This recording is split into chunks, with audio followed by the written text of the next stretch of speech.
இயேசு கிறிஸ்து நாமத்தில் அன்பின் வாழ்த்துக்கள். இந்த நவம்பர் மாதம் முதல் வாரத்தில் உங்களை சந்திப்பதிலே பெரும் மகிழ்ச்சி அடைகிறேன். சபையார் ஊடகத்தின் வழியே என்னோடு கூட பயணப்படுகிறவர்கள் இந்த ஆராதனை கலந்து கொள்ள முடியாவிட்டாலும் அந்த நாட்களுக்கு பிறகு, இந்த நேரத்துக்கு பிறகு ஊடகத்திலே இந்த செய்தியை கேட்டுக்கொண்டிருக்கிற அருமையான சகோதரனே சகோதரிகளே, உங்களுக்கும் சேர்த்து தான் இந்த தீர்க்க தரிசன வார்த்தை இந்த காலை வேளையில் வருகிறது. ஆகையால் உங்களை பார்த்து கர்த்தர் சொல்லுகிற ஒரு காரியம், இந்த மாதம் உங்களுக்கு குறைவுகளை கர்த்தர் நிறைவாக்குகிற மாதம். அல்லேலூயா. என்னோடு திருப்பிக் கொள்ளுங்க. பிலிப்பியருக்கு எழுதின நிருபம் 6வது அதிகாரம் 4:20 19:20. என் தேவன் தம்முடைய ஐஸ்வர்யத்தின்படி உங்கள் குறைவுகள் எல்லாம் கிறிஸ்து இயேசுவுக்குள்ளே மகிமையிலே நிறைவாக்கும். நம்முடைய பிதாவாகிய தேவனானவருக்கு என்றென்றைக்கும் மகிமுண்டதாக. ஆமேன். ஆமேன் என்றால் அப்படியே ஆகுக. இந்த மாதத்திலிருந்து வாழ்நாள் முழுவதும் உங்களுக்கு குறைவுகள் நிறைவாகும். இது நான் தீர்க்க தரிசனமாக சொல்லுகிறேன். ஏற்கனவே 1ஆம் தேதி விசாலம் உண்டாகும் என்ற செய்தி கேட்டிருப்பீர்கள் என்று நான் விசுவாசிக்கிறேன். இது கூடுதல் ஆசீர்வாதம். இந்த மாதத்தில் கர்த்தர் இனி விசாலத்தில் வைத்து கர்த்தர் நம்மை சோதிக்கிறவராக இருக்கிறார். எல்லாம் கொடுத்து கர்த்தர் சோதிக்க போகிறார். வறுமையில் ஜெயித்த நீங்கள், வியாதியில் ஜெயித்த நாம், வேதனையிலும் சோதனையிலும் கண்ணியிலும் பள்ளத்தாக்கில் காணப்பட்ட பொழுது, துரோகத்தில், இப்படிப்பட்ட எல்லா புறமுதுகிலே குத்தப்பட்ட சூழ்நிலைகளெல்லாம் கர்த்தருடைய கிருபையினாலே நம்ம தேவனை ஏற்றுக்கொண்டோம். அடுத்தது வந்த சோதனைகள் எல்லாம் ஜெயிக்க கர்த்தர் கிருபை செய்தார். பற்றாக்குறையில் பழகிவிட்ட நாம் இப்பொழுது பாத்திரம் நிரம்பி வழிய போகும். கேட்பதற்கு சந்தோஷமாக இருந்தாலும் இந்த இடத்துல தான் நமக்கு ஒரு தேர்வு பரீட்சை இருக்கிறது. என்னை கேட்டுக்கொண்டிருக்க தேவனோட ஜனமே, நாம் யாராக இருந்தாலும் பரவாயில்லை, கர்த்தர் நம்மை ஏற்றுக்கொள்ளுகிறார். அதாவது நமக்கு எப்பொழுதுமே நம்ம அந்தஸ்துக்கு இருக்கிற ஜனங்க அல்லது நம்முடைய பாஷை புரிகிற ஜனங்க, இப்படிப்பட்ட ஜனங்கள் தான் நம்ம ஐக்கியம் கொள்வோம். மனுஷர்கள் சாதாரண ஐக்கியமே சொல்லுகிறேன். இல்லைன்னா நமக்கு அது பல பிரச்சனைகளை கொண்டு வரும் என்று அவங்களுடைய அனுபவம் சொல்லும். ரொம்ப கீழவும் போகக்கூடாது, ரொம்ப மேலேயும் போகக்கூடாது. நம்ம போல நமக்கு ஈடான ஜனங்கள் என்று வேதம் சொல்லுகிற போல சில பயணப்படுவாங்க. ஆனால் ஆண்டவர் என்ன செய்கிறார் என்றால், முற்றிலுமே சம்பந்தமே இல்லாத ஜனம். என்ன சொல்லுகிறேன், என்ன ஒரு கடுகளவிற்கு கூட எந்த விதமான ஒரு ஒத்து போகிறது இல்லை. முற்றிலுமே எதிர்மறையானவன், சம்பந்தமே இல்லாத ஒரு வாழ்க்கை, சம்பந்தமே இல்லாத ஒரு பாதை, எல்லாமே மார்க்கம் தப்பின நட்சத்திரமாக என்று கூட வைத்துக் கொள்ளலாம். தேடி வந்த தெய்வம் இயேசு கிறிஸ்து. சம்பந்தமே இல்லாவிட்டாலும் உனக்கும் எனக்கும் ஒரு சம்பந்தம் இருக்கிறது என்று சொல்லி வழியே வந்து நம்ம என்ன செய்கிறார், கர்த்தர் ரட்சிக்கிறார். அவர் வந்த தொட்டு தான் இன்று நான் இங்கே இருக்கிறேன். எல்லாருடைய வாழ்க்கையிலும் கர்த்தர் வந்த தொட்டு தான் நீங்கள் இங்கே இருக்கிறீர்கள். கர்த்தர் உங்கள் வாழ்க்கையில் வந்த தொட்டு தான் இந்த ஊடகத்தின் மூலம் இந்த செய்தி உங்கள் காதுகளிலே வந்து கொண்டிருக்கிறது. ஏதோ ஒரு பகுதியில் நீங்கள் போய் பயணப்பட்டு கொண்டிருக்கலாம். அது மரண வழிகள், வேண்டாம், இன்னும் உனக்கு நாள் வரவில்லை, ஏன் இப்போது மரணத்தை வாஞ்சிக்கிறாய் என்று சொல்லி கர்த்தர் ஜீவ பாதை காட்டும்படி கர்த்தர் எழுந்தருளினார். நான் இங்கே இருக்கிறேன், நம்ம எல்லா ஆலயத்தில் இருக்கிறோம். இதை ஊடகத்தினுடைய கேட்கிறவர்களும் உங்கள் பாதைகள் இனி ஜீவ பாதைக்கு நிறைய வரப்போகிறது. இப்போது குறைவு நல்லா புரிந்து கொள்ளுங்க. தேவ பக்தி உள்ள ஜனங்களுடைய வாழ்க்கையில் சில சமயம் குறைவுகள் வருகிறது உண்டு. என்ன, இது விலாவரியாய் சில காரியத்தை கர்த்தர் மனம் தெரிந்து சபையாரிட்ட பேச விரும்புகிறார். சொல்ல வருகிற கருத்து என்னவென்றால், அதாவது ஜெபிக்கிற ஜனங்களுக்கு ஏன் பற்றாக்குறை ஒன்று, ஜெபிக்கிற ஜனங்களுக்கு விசுவாசிகளுடைய வாழ்க்கையில் பரிசுத்தம் போதிக்கப்படுகிற அளவிற்கு பொருளாதாரம் போதிக்கப்படுகிறது இல்லை. அந்த தசமபாகத்தோடு நின்று விடுகிறது. இருந்தால் தானே கொடுக்க முடியும். ஆனால் கொடுக்குறவர்களுக்கு என்ன கண்டார்கள் என்றும் ஜனங்க கேட்பாங்க. கொடுக்கிறவர்கள் நல்ல நிலத்தில் விதைக்கிற பொழுது அதுக்குரிய பலனை அடையாமல் இல்லை. அதை ருசித்தவர்கள் அதை விடுகிறது இல்லை. எல்லா விமர்சனங்களுக்கு மேலே சொல்லுகிறேன். அது பழைய ஏற்பாட்டோடு நின்று விட்டது என்கிறதும், ஒரு குடும்பத்துக்கு ஏன் கொடுக்கிறீர்கள் என்பதும், ஏழைகளை பார்த்து கொடுங்கள் என்பதும், எல்லாம் பிரித்து போட்டு கொடுங்க, ஒரே தலைமைக்கு இவ்வளோ போகக்கூடாது என்பதும், இப்படியெல்லாம் பலதரப்பட்ட காரியங்கள் வந்து கொண்டிருக்கிறது. இதையெல்லாம் தாண்டி வருகிறது தான் தசமபாகமே. அப்படி கொடுக்க விரும்புகிற ஜனங்கள் அதனுடைய பலனை சரியான நிலத்தில் விதைக்கிற பொழுது அதனுடைய பலனை அறுக்கிறாங்க. ஆனால் இது இருக்கிறதுனால அவங்க கொடுக்கிறார்கள் என்று அநேகர் நினைப்பாங்க. கொடுக்கறதுனால இருக்கிறது என்று சொல்லி பிரசங்கிமார்கள் சொல்லுவாங்க. இது விதண்டாவாதத்தில் போய் முடியும். சரி, கொடுக்க முடியாது இருக்கிற ஜனங்களுக்காக இன்று நான் பிரசங்கிக்கிறேன், அல்லது இன்னும் பள்ளத்தாக்கில் இருக்கிற ஜனங்களுக்கு பிசாசின் கோர புடியாக்கிய ஒன்று வறுமை, பற்றாக்குறை, இதில் இருக்கிற ஜனங்களுக்காக இந்த செய்தி வருகிறது என்று எடுத்துக்கொள்ளலாம். கொடுக்கிறவர்கள் பக்கத்தில் இருக்கட்டும், கொடுக்காதவர்கள் ஒரு பக்கத்தில் இருக்கட்டும், கொடுக்க மாட்டேன் என்று சொல்லுகளும் ஒரு பக்கத்தில் இருக்கட்டும். ஆனால் முதல்ல அவர்களே எழும்ப முடியலை, அப்புறம் தானே ஆலயம், அப்புறம் தானே கொடுக்கறது, அப்புறம் தானே காணிக்கை தசமபாகம் வசூல் பண்ணுகிற வசூல் வேட்டெல்லாம். முதல்ல அவனே ஒரு காணிக்கையாக, அவளே ஒரு காணிக்கையாக வர வேண்டும். அதைத்தான் கர்த்தர் சொல்கிறார், உங்கள் குறைவுகள் எல்லாம் கிறிஸ்து இயேசுக்குள்ளே மகிமையில் நிறைவாக்கும். அவருடைய ஐஸ்வர்யத்தின்படி, அவருக்கு இருக்கிற ஐஸ்வர்யம் அளவிலப்பட முடியாதது. அந்த ஐஸ்வர்யம் தேவனுடைய ஐஸ்வர்யத்தை குறித்து நான் பிரசங்கிக்கிறேன், மனித ஐஸ்வர்யம் சொல்லலை.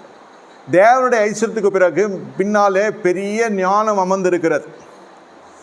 இப்பொழுது பாருங்கள், நாம் எப்பொழுது இரத்தத்தினால மீட்கப்பட்டோம், இன்று நாம் திருவிருந்து எடுக்கிறோம், அவர் சரீரம் இரத்தத்தை நினைவு கூறுகிறோம். இப்பொழுது அவருடைய ஞானத்தோடு சபை இணைக்கப்படணும். அனந்த ஞானம், தேவபக்தி ஒரு ரகசியம் இது. அந்த ஞானத்தோடு சபை இணைக்கப்படுகிற பொழுது மட்டும்தான் உங்களுக்கு ராஜ்யத்தினுடைய ஞானம் இறங்கும். உங்கள் ஞானம் வேறு, அவர் ஞானம் வேற இல்லை. அதான் முதல்ல நான் சொல்லிட்டேன், எனக்கும் அவருக்கும் சம்மந்தம் இல்லை. அன்பாய் தேடி வந்தார்.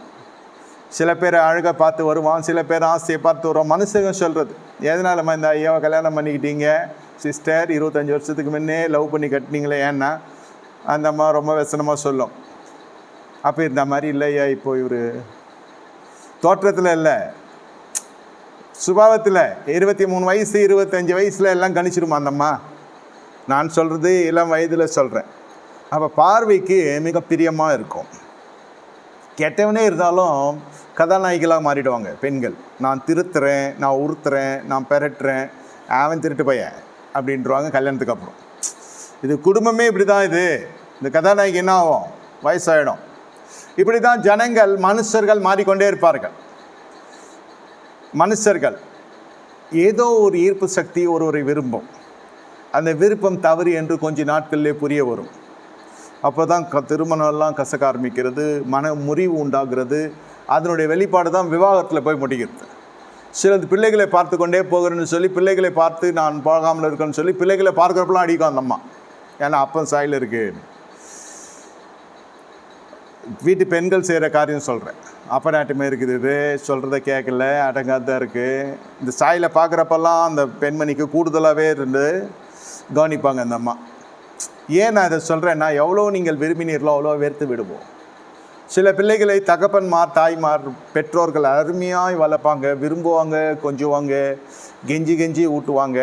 அது கடைசியில் ஒரு இதை மாதிரி எதனா ஒரு முடிவு எடுக்கிற பொழுது அது அப்படியே மலையிலிருந்து கீழே தள்ளப்பட்டதை போல் ஆகிடும்.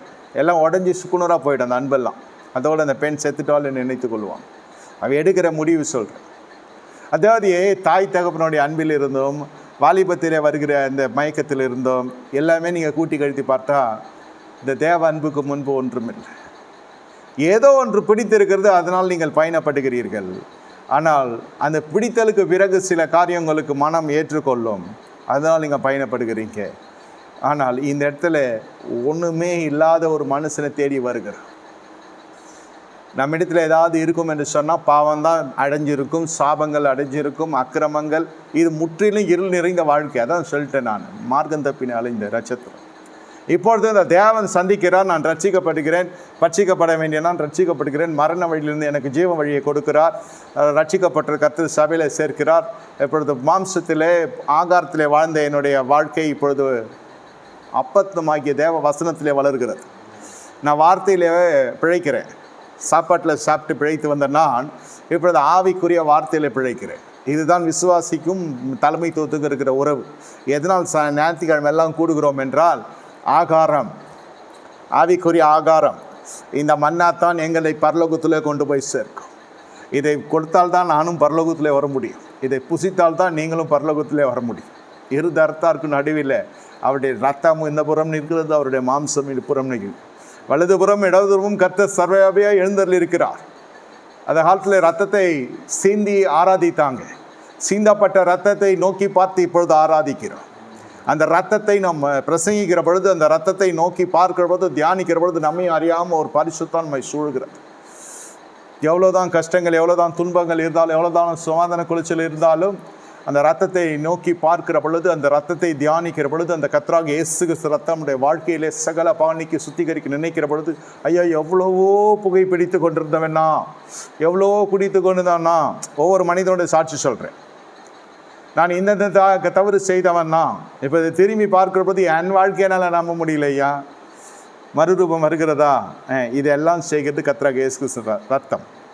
சரி, இப்படி எல்லாம் வந்து ஆராதித்து சந்தோஷம், ரட்சிப்பின் சந்தோஷம் பெறுகிற மனுஷர்கள் பொருளாதாரத்தில் ஏன் பின்தங்கி இருக்கிறார்கள் என்றால், இஷ்டப்படியான வாழ்க்கை. இங்கே இயேசு நின்று விடுகிறார். ஆலயத்தோடு இயேசு போதும், சாயங்காலம் ஆராதனைக்கு பார்ப்போம், போயிடாதீங்க, இல்லை சொல்கிறேன், சாயங்காலம் ஆராதனைக்கு பார்ப்போம்ட்டு அடுத்து இந்த இடத்துல இயேசு முடிஞ்சிருது. ஆராதனை ஆத்துமா கர்த்தரை ஸ்தோத்திரினா அதோடு ஆண்டவர் நின்றுடுறார். இங்கே தான் தவறு ஆரம்பிக்கிறது. இங்கிருந்து தான் ஆரம்பிக்கவே வேணும். இதுவரை கேட்க போதனையெல்லாம் கேட்டு போகிற பொழுது இயேசு இங்கே விட்டு போயிடக்கூடாது. இயேசுவோடு இன்றைக்கி திரும்ப போகணும். அதனுடைய பொருள் என்னவென்றால், ஜெபிக்கிற மனுஷன் திரும்பி போகையில் ஞான நீதிமானாக போகிறான். வெறும் நீதிமானா இதெல்லாம் செய்யக்கூடாது, அதெல்லாம் செய்யக்கூடாது. பொருளாதாரம் என்று வருகிற பொழுது அதற்கு சில கட்டளைகள் கர்த்தருடைய வார்த்தை கொடுக்குறது. அதற்கு ஏற்றபடி தான் நம்ம போகணும். இல்லைன்னா அது நம்ம பதம் பார்த்துரும். நல்லா புரிந்து கொள்ளுங்கள், இது ஆவிக்குரிய ரகசியம். பூமிக்குரிய ஆசீர்வாதம் சிந்திப்பது ஆவிக்குரிய ஆத்துமா செழிப்புக்குரிய ரகசியம். இது சரீரத்துக்கு சொல்லப்படலை. ஆத்துமா செழித்தால் தான் உங்களுடைய வாழ்க்கையில் எல்லா பகுதியும் செழிக்கும். இந்த இடத்துல நீங்கள் பார்க்குற பொழுது சில சமயத்தில் சுயநீதி வேலை செய்யும். சுயநீதி வேலை செய்யும்.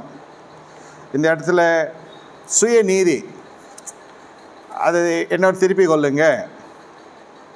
நீதிமொழிகள் 11:24 அழகாக எழுதப்பட்டிருக்கிறது. வாரி இறைத்தும் விருத்தி அடைவார் உண்டு, அதிகமாக பிசினித்தனம் பண்ணியும் வறுமை அடைவாரும் உண்டு. இந்த இடத்துல தான் என்ன நடக்குதுன்னு கேட்டால், பிசினித்தனம் வந்துவிடும். பிசினித்தனம் வரக்கூடாது. ஜாக்கிரதை வேறு, பிசினித்தனம் வேறு. கஞ்சத்தனம், பிசினித்தனம்னா இது வந்து சீக்கிரமாக வாழ்கிறது இல்லை. இது வந்து சீக்கிரமாக வாழ்கிறதாக நினைத்து கொண்டு பெரிய பெரிய செலவுகளை கொண்டு வந்து விட்டுருவான் மனுஷன். முதல்ல இதெல்லாம் தவிர்க்கப்பட வேண்டிய சிந்தைகள். இதான் தனி மனித ஒழுக்கத்துக்குள்ளே வரணும். தனி மனிதனுடைய கடைபிடித்தலுக்குள்ளே, நடைமுறையில் கடைபிடிக்க வேண்டிய மிகவும் ஆழமான ஆவிக்குரிய சத்தியம். இதில் என்ன செய்வாங்கன்னு கேட்டாக்கா, சில சமயம் விதிமுறைகளை மீறுகிற செய்கைகளை மனுஷன் செய்வான். விதிமுறைகள் என்றால் என்ன? எல்லாத்துக்கும் ஒரு விதிமுறை இருக்குது. தலை விதி அது சொல்கிறாங்களே, அது சொல்ல நான். விதிமுறை என்றால் இது வந்து நீங்களும் நானும் பூமியில் இருக்கிற வரைக்கும் கட்டாயம் கடைபிடிக்க வேண்டிய விதிமுறைகள். இது இல்லாவிட்டால் நமக்கு பொருளாதாரம் நஷ்டம் வந்துடும். இது பார்ப்பதற்கு ஒரு மாதிரி சந்தோஷமாக, அதாவது ஒரு வித்தியாசமாக இருக்கும்.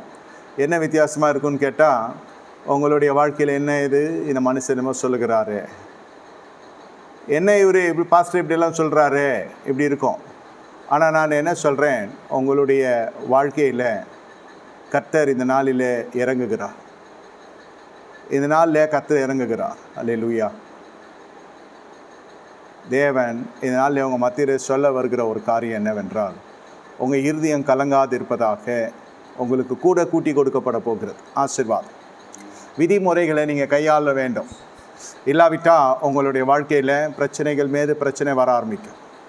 ஏன் பிரச்சனை மீது பிரச்சனை வர ஆரம்பிக்கிறது? விதிமுறைகளை கேட்குறது இல்லை. ஏன் விதிமுறைகளை கேட்கறது இல்லை? அந்த இடத்துல வந்து பாருங்கள், அது விதிமுறைகளுக்கு விரோதமாக போகிற பொழுது உங்களுக்கு கையில் இருக்கிற பணம் போகும். தலைவலிக்குது. பார்மசிக்கு நான் போன வாரம் போனேன், எனக்கும் தலைவலி. டாக்டர்கிட்ட போனேன், ஃபார்மசியில் அந்த ஸ்லிப்பு கொடுத்தேன், டாக்டர் ஸ்லிப்பு கொடுத்தேன். அதே ஸ்லிப் எடுத்து என்னுடைய நண்பனுக்கோ நம்ம குடும்பங்கத்தினோ தெரிந்தவர்களுக்கோ, தலைவலி தானே, எனக்கு அதே தலைவலி, அதே மாத்திரை தான், நீ போய் தலைவலிக்கு போடு. அது கடைசியில் பார்த்தா அது காதில் ஏதோ போட்டு நோண்டி இருக்கு. அந்த பாப்பாவோ அந்த நபர் காதில் ஏதோ குச்சி போட்டு நோண்டி இருக்கான். அது அதுக்கு மேலே ஏன் பட்ஸ் இருக்குது போடல, அது பட்ஸ் எல்லாம் விலை அதிகம் இல்லையா. பட்ஸ் காதில் போடுற அந்த பட்ஸ், குச்சோ கம்பியோ விட்டு சாவி, வண்டி சாவியெல்லாம் விட்டு காதை கொடாயிருது. இது பணன்றதை விட இது வந்து ஒரு மாதிரி விதிமுறைக்கு விரோதமாக போகிறது. எல்லாம் மேக்கப் போட்டுக்கிறதெல்லாம் பிரசங்கிப்பாங்க, செய்யாதீங்கன்னு. இந்த காதில் போட்டு நோட்டத்தில் நான் பிரசங்கிக்கிறேன். நெயில் பாலிஷ் வைக்காத, கர்த்தருக்கு பிடிக்காது, நீ ஏதோ வெளியரங்கமான அலங்காரத்தை பற்றி ஆட்சேபித்து பிரசங்கிற பிரசங்கள்னு கேட்டிருக்கலாம். ஆனால் அதில் ஒன்றும் என்ன சொல்கிறது, மிஞ்சி போனால் செலவு மேக்கப்பில் தான் போகும். கொஞ்ச நாள் இருக்கும் அந்த முடி, அப்புறம் கொட்டி போயிடும். சவம் உள்ள சொல்கிறேன், கொஞ்ச நாள் இருக்கும் அந்த மேனி, அப்புறம் அது நம்ம போடுற மேக்கப்பில் சுருங்கி போயிடும். நல்லா விட்டாலே நல்லாயிருக்கும் கொஞ்ச நாள். இந்த கேட்டுனே இருக்கும் அந்த இது, அந்த கெமிக்கல் அப்படி செய்கிறான். நீ அதை தடவிக்கிட்டே இருந்தால் தான் நீங்கள் அந்த இளமையை தெரிவிங்க. ஏன்னா இதெல்லாம் நிறைய நான் பார்த்துருக்குறேன். ஒருத்தங்க சோத்துறன்றாங்க, எனக்கு ரொம்ப அன்பானவங்க நெருங்கின ஜனங்க, எனக்கு தெரில, அப்படி விஷயம் உள் குத்து தெரில, சோத்திரம் நல்லா பழகிற ஜனங்க. திடீர்னு அந்த அம்மா எனக்கு பிரைஸ் தி லார்ட் பிரதர் இருந்து நான் எங்கேயோ பார்க்குறேன், யார் என்னால் கண்டே பிடிக்க முடியல, என்ன தெரியலையாந்து, இல்லை சிஸ்டர் மன்னிச்சிக்காங்க தெரிலண்ணா. என்ன நேற்று பார்த்தீங்க என்ன தெரிலன்றீங்க. நான் அப்புறம் தான் தெரியுது இந்த அம்மா ஒரு மாதிரி ஆகிட்டுருக்கு, நேற்று பார்த்ததே வேறு தோற்றம், அந்த மேக்கப்லாம் காலி ஆகிட்டுருக்கு. முன் சந்திப்பெல்லாம் நம்ம பேசிட்டு போகிறது, அவங்க பேசிட்டு கூப்பிட்றதுனா அந்த டைம் முன்னாடி எல்லாம் அலங்கரிச்சு உட்காந்துக்கிறாங்க. திடீர்னு சந்திக்கிற போது எனக்கு முகமே தெரில, இப்போ பார்த்துக்கோங்க நான் மேக்கப் ஃபேஸ். அது ஐயோ என்னது இது முகம் இப்படி இருக்குது, மேக்கப் போடலன்னு சொல்லிட்டாங்க அந்த அம்மா. என் நம்பி சொல்கிறாங்க மேக்கப் போடலன்னு. எதுக்கு நான் சொல்கிறேன்னா, that all will demand you regular usage. அப்படி தான் செய்கிறதே. எலி மருந்தெல்லாம் முன்னாலும் கண்டுபிடிச்சதுக்கு எல்லா எலியும் போயிருக்கணும், அப்புறம் அவன் எப்படி பிழைக்கிறது. அதுதான் சிலதெல்லாம் அப்படி தான். சரி, இப்போ மேக்கப் போடுறது தப்பாக கரெக்டான்றது இல்லை பிரசங்கம். எதையோ போட்டு காதில் கொடாயிருது. அதில் ஒரு சிக்கனமும் சொல்லுவான் சில பேர், அது பட்ஸ்லாம் இல்லை, அதில் ஏன் வாங்குறேன்னு சொல்லுவான். இந்த மாதிரி எதையாவது ஒன்று போட்டு அது கடைசியில் அது உள்ளே ஏதோ டிஸ்டர்ப் ஆகிட்டு அதுல தலைவலி வருது. இன்னொன்றுக்கு வந்து உண்மையிலே கண்ணாடி போடணும், அதாவது ஸ்டேஜ் அது தலைவலியை உச்சகட்டத்தில் இருக்குது. இவங்களே பார்மசியில் மருந்து வாங்குறது போகிறது ஒன்றும் கேட்கல. இதெல்லாம் ஒரு விடுமுறை நாட்களில் நடக்கிற விஷயம். டக்குன்னு ஒரு டிஸ்பென்சரியாவது போய் என்னன்னு பார்த்துருக்கலாம்ல. கரெக்டாக எக்ஸாம் டைமில் அந்த பாப்பா லீவ் போட வேண்டிய சூழ்நிலை. ஒரு வருஷம் போச்சா, ஃபீஸ் கட்டினதெல்லாம் போச்சா. அது போர்டு எக்ஸாமு. இப்போ அடுத்தது எதுனா அது ரெகுலரில் வராது, டுட்டோரியலில் வரும், கரஸில் வரும். என்ன சின்ன விஷயமா இருக்கிற பொழுதே பார்த்து கொள்ளுக்கிறது இல்லை. பார்த்தா அது என்னன்றதை தெரிஞ்சு கண்டுபிடிச்சிடலாம். யாருக்கோ பார்மசி இதுதான் அதிக பிசினித்தனம் பண்ணி வறுமை அடைவார் உண்டு. நாள் போயிட்டது, காலம் திரும்பி வராது. Time will go just like that. You may not read in the time. ஒரு உழவு விட்டுட்டிங்கன்னா அந்த நேரம் காலம் திரும்பி வராது. இது பிரசங்கம் கேட்குறது இல்லை, நான் யூடியூப்பில் பார்த்துக்கிறேன்றது, நான் இதில் பார்த்துக்கிறேன்றதெல்லாம் வந்து அது விஷயம் வேறு. இது வந்து வாழ்க்கை, இதுவும் வாழ்க்கை தான், இல்லைன்னு சொல்லலை. ஆனால் எதனால் இந்த பிசினித்தனம்? பார்மசி போகிறது இல்லை. ஒருத்தன் அப்படி தான் பார்க்கிங்கில் வண்டி விடணும். உதாரணம் சொல்கிறேன், நம்ம ஆட்கள் செய்கிறது சொல்கிறேன். பார்க்கிங்கில் இப்போ பார்த்தா 2 ரூபா எடுத்துன்னு போகிறான். இது எப்போ நான் 10th படிக்கிறப்போ 1 ரூபா 2 ரூபா. அது இப்போ இவன் 2 ரூபாய் இங்கே தயத்திருக்கான். அது 2 ரூபாய் எடுத்துன்னு போய் பார்க்கிங்கில் போய் அங்கே பெரிய போர்டு போட்டிருக்கான், 2 வீலருக்கு வந்து 15 ரூபா. 15 ரூபானா நம்மளுக்கு அண்டசராசம் ஆடி போச்சு ஆவி ஆத்மா சரீரம். புல்லட் வாங்க தெரியுது, உங்களுக்கு தெரியும் புல்லட் மெயின்டெனன்ஸ் என்னான்னு, பெட்ரோல் எவ்வளோ குடிக்குன்னு தெரியும், விலை என்னான்னு தெரியும். 15 ரூபா கொடுக்க அவன் மனசு வரல. 15 ரூபாவா? அப்படியே திருப்ப வண்டியை அப்படியே ஓரமாக ஒரு பக்கம். அவர் வண்டியில் எல்லாம் ஸ்டிக்கரும் ஒட்டிருப்பார், படித்தாரோ படிக்கலையோ. முன்னாடி டாக்டர் இருக்கும், பின்னாடி லாயர் இருக்கும், நடுவில் வசனம் இருக்கும். ஒன்று டாக்டர்னு பார்த்து மரியாதை கொடுத்து வண்டி விட்டுட்டு போயிடணும், இல்லை லாயர்னு பார்த்து பயந்து போயிடணும். அப்படி இல்லைன்னா கிறிஸ்டின் போலீஸ்கார எவனா பார்த்தான்னா அந்த வசனத்தை பார்த்தாலும் சரி கர்த்தரோட புள்ளன்ட்டு விட்டு போயிடணும். இந்த மாதிரி பல தரப்பட்ட ஐடியாஸ், ஓவர் நாலேஜ். இது கட்சியில் பைக் விட்டு போச்சு, பைக்கை காணோம். சரி பேப்பர் எடுத்துடுவா, லைசன்ஸ் எடுத்துவானா, எல்லாம் அம்புட்டும் அந்த பைக்கிலே இருக்குது. ஓட்டுறவனுக்கு ஈஸியாக இருக்குல்ல, திருடின்னு போகிறவனுக்கு எல்லாம் உள்ளே வச்சுருக்கான். இவன் லைசன்ஸு, ஆதார் ஐடி எல்லாம் இவனுக்குரிய ஆவணங்களும் அதில் இருக்குது. அந்த பேக்கு ஃப்ரண்ட்டில் இருக்க பேக்கில் பைக்குன்னு தூக்கின்னு போயிட்டான். நல்ல வேலை ஃபோனு வண்டி கையில் வச்சுருக்கான். இவர் எப்பவும் ஃபோன் அதில் வைக்கிற பழக்கம். ஏன்னா ஜாக்கிரதை உள்ளலாம் இருக்கிறோம் இல்லையா. வண்டியில் போகிறப்ப ஃபோன் விழுந்துச்சுனாக்கா அது ஒரு 30,000 போகும். அதுவும் வண்டியில் வைக்கிறது. அன்றைக்கி தெய்வ செயலை ஃபோன் வைக்கல. 2 லட்ச ரூபா வண்டியை காணோம். அது ஒரு பக்கம்னாலும் ஆவணங்கள் எல்லாம் மறுபடியும் ரிட்ரைவ் பண்ணோம். பாருங்கள், ஒரு 15 ரூபா கொடுத்துருக்கலாமா? அதை பார்ப்பது தானே உட்காந்துருக்கான். அவனை உரிமையாக நாளைக்கு கேட்கலாமா? எங்கடா வச்ச என் வண்டியை? நீ இப்போல்லாம் ஸ்கேன் பண்ணி ஸ்க்ரீன் பண்ணி ஒரு டோக்கனே கொடுக்குறான். அது இல்லைன்னா நம்மளை சேர்க்க மாட்டான். இது எடுத்துன்னு போய் வண்டி இல்லைன்னா அவன் உண்டு இல்லைன்னு ஆகிடுவான். 2 இருதார்த்தான் இருக்குன்னு சொல்கிறேன். இந்த மாதிரியெல்லாம் பண்ணி இவங்க இருக்கிற பொருளாதாரத்தை இழக்கிறவர்கள் உண்டு. அதிக பிஸ்னித்தனம். இதெல்லாம் விதிமுறைகளுக்கு மேலே போகிறது. நோ பார்க்கிங்கில் பார்க் பண்ணுறது. ஏன்னா அந்த பார்க்கிங்கில் பார்க் பண்ணதான் அந்த சார்ஜ் விழுது இல்லையா. அப்புறம் என்கிட்ட சொல்கிறான், அந்த 15 ரூபான்றது ஒரு நாளைக்குன்னு தெரியாது, 1 ஹவருக்கு நினச்சேன். இவர் அப்படியே பெரிய காம்ப்ளெக்ஸில் பார்க் பண்ணுறது ரயில்வே ஸ்டேஷனில். என்ன என்னமோ சொல்லி, அதாவது என்ன ஆவி போய் சொல்லி என்ன ப்ரோச்சு. போன வண்டி போனது தான். அப்புறம் அது எப்படின்னா கண்டுபிடிச்சி தருவாங்க. கிடைக்கலாம், கிடைக்காமலும் போகலாம். இப்போ எங்கே போனாலும் மறுபடியும் பழைய இதுக்கு ஆவணம் கொடுக்கணும் இல்லையா. நீங்கள் உன்னுடைய ஆவணமாவது ஜெராக்ஸ் வச்சுருக்கியான்னு கேட்டால் அதுவும் கிடையாது. ஐயோ, இது சுற்றி இது பல மாதங்கள் ஆனது. ஒவ்வொரு ஆவணங்களையும் ரெடி பண்ணி உனக்கு மறுபடியும் ரிட்ரைவ் பண்ணுறது.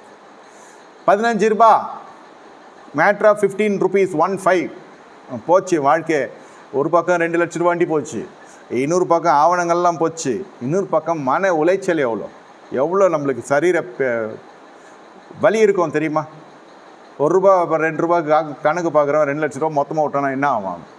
இவன் புல்லட்டில் போக மாட்டான், அமரர் ஊர்தியில் போவான். நம்மளாம் பாடிக்கினே தான் போகணும் பின்னாடி. மனநிலை சொல்கிறேன். சிலது கீழ்ப்படியாமைன்றது ரத்தத்தில் இருக்கும். விதிமுறைகள் சின்ன சின்ன விஷயந்தான் நான் சொல்கிறேன்.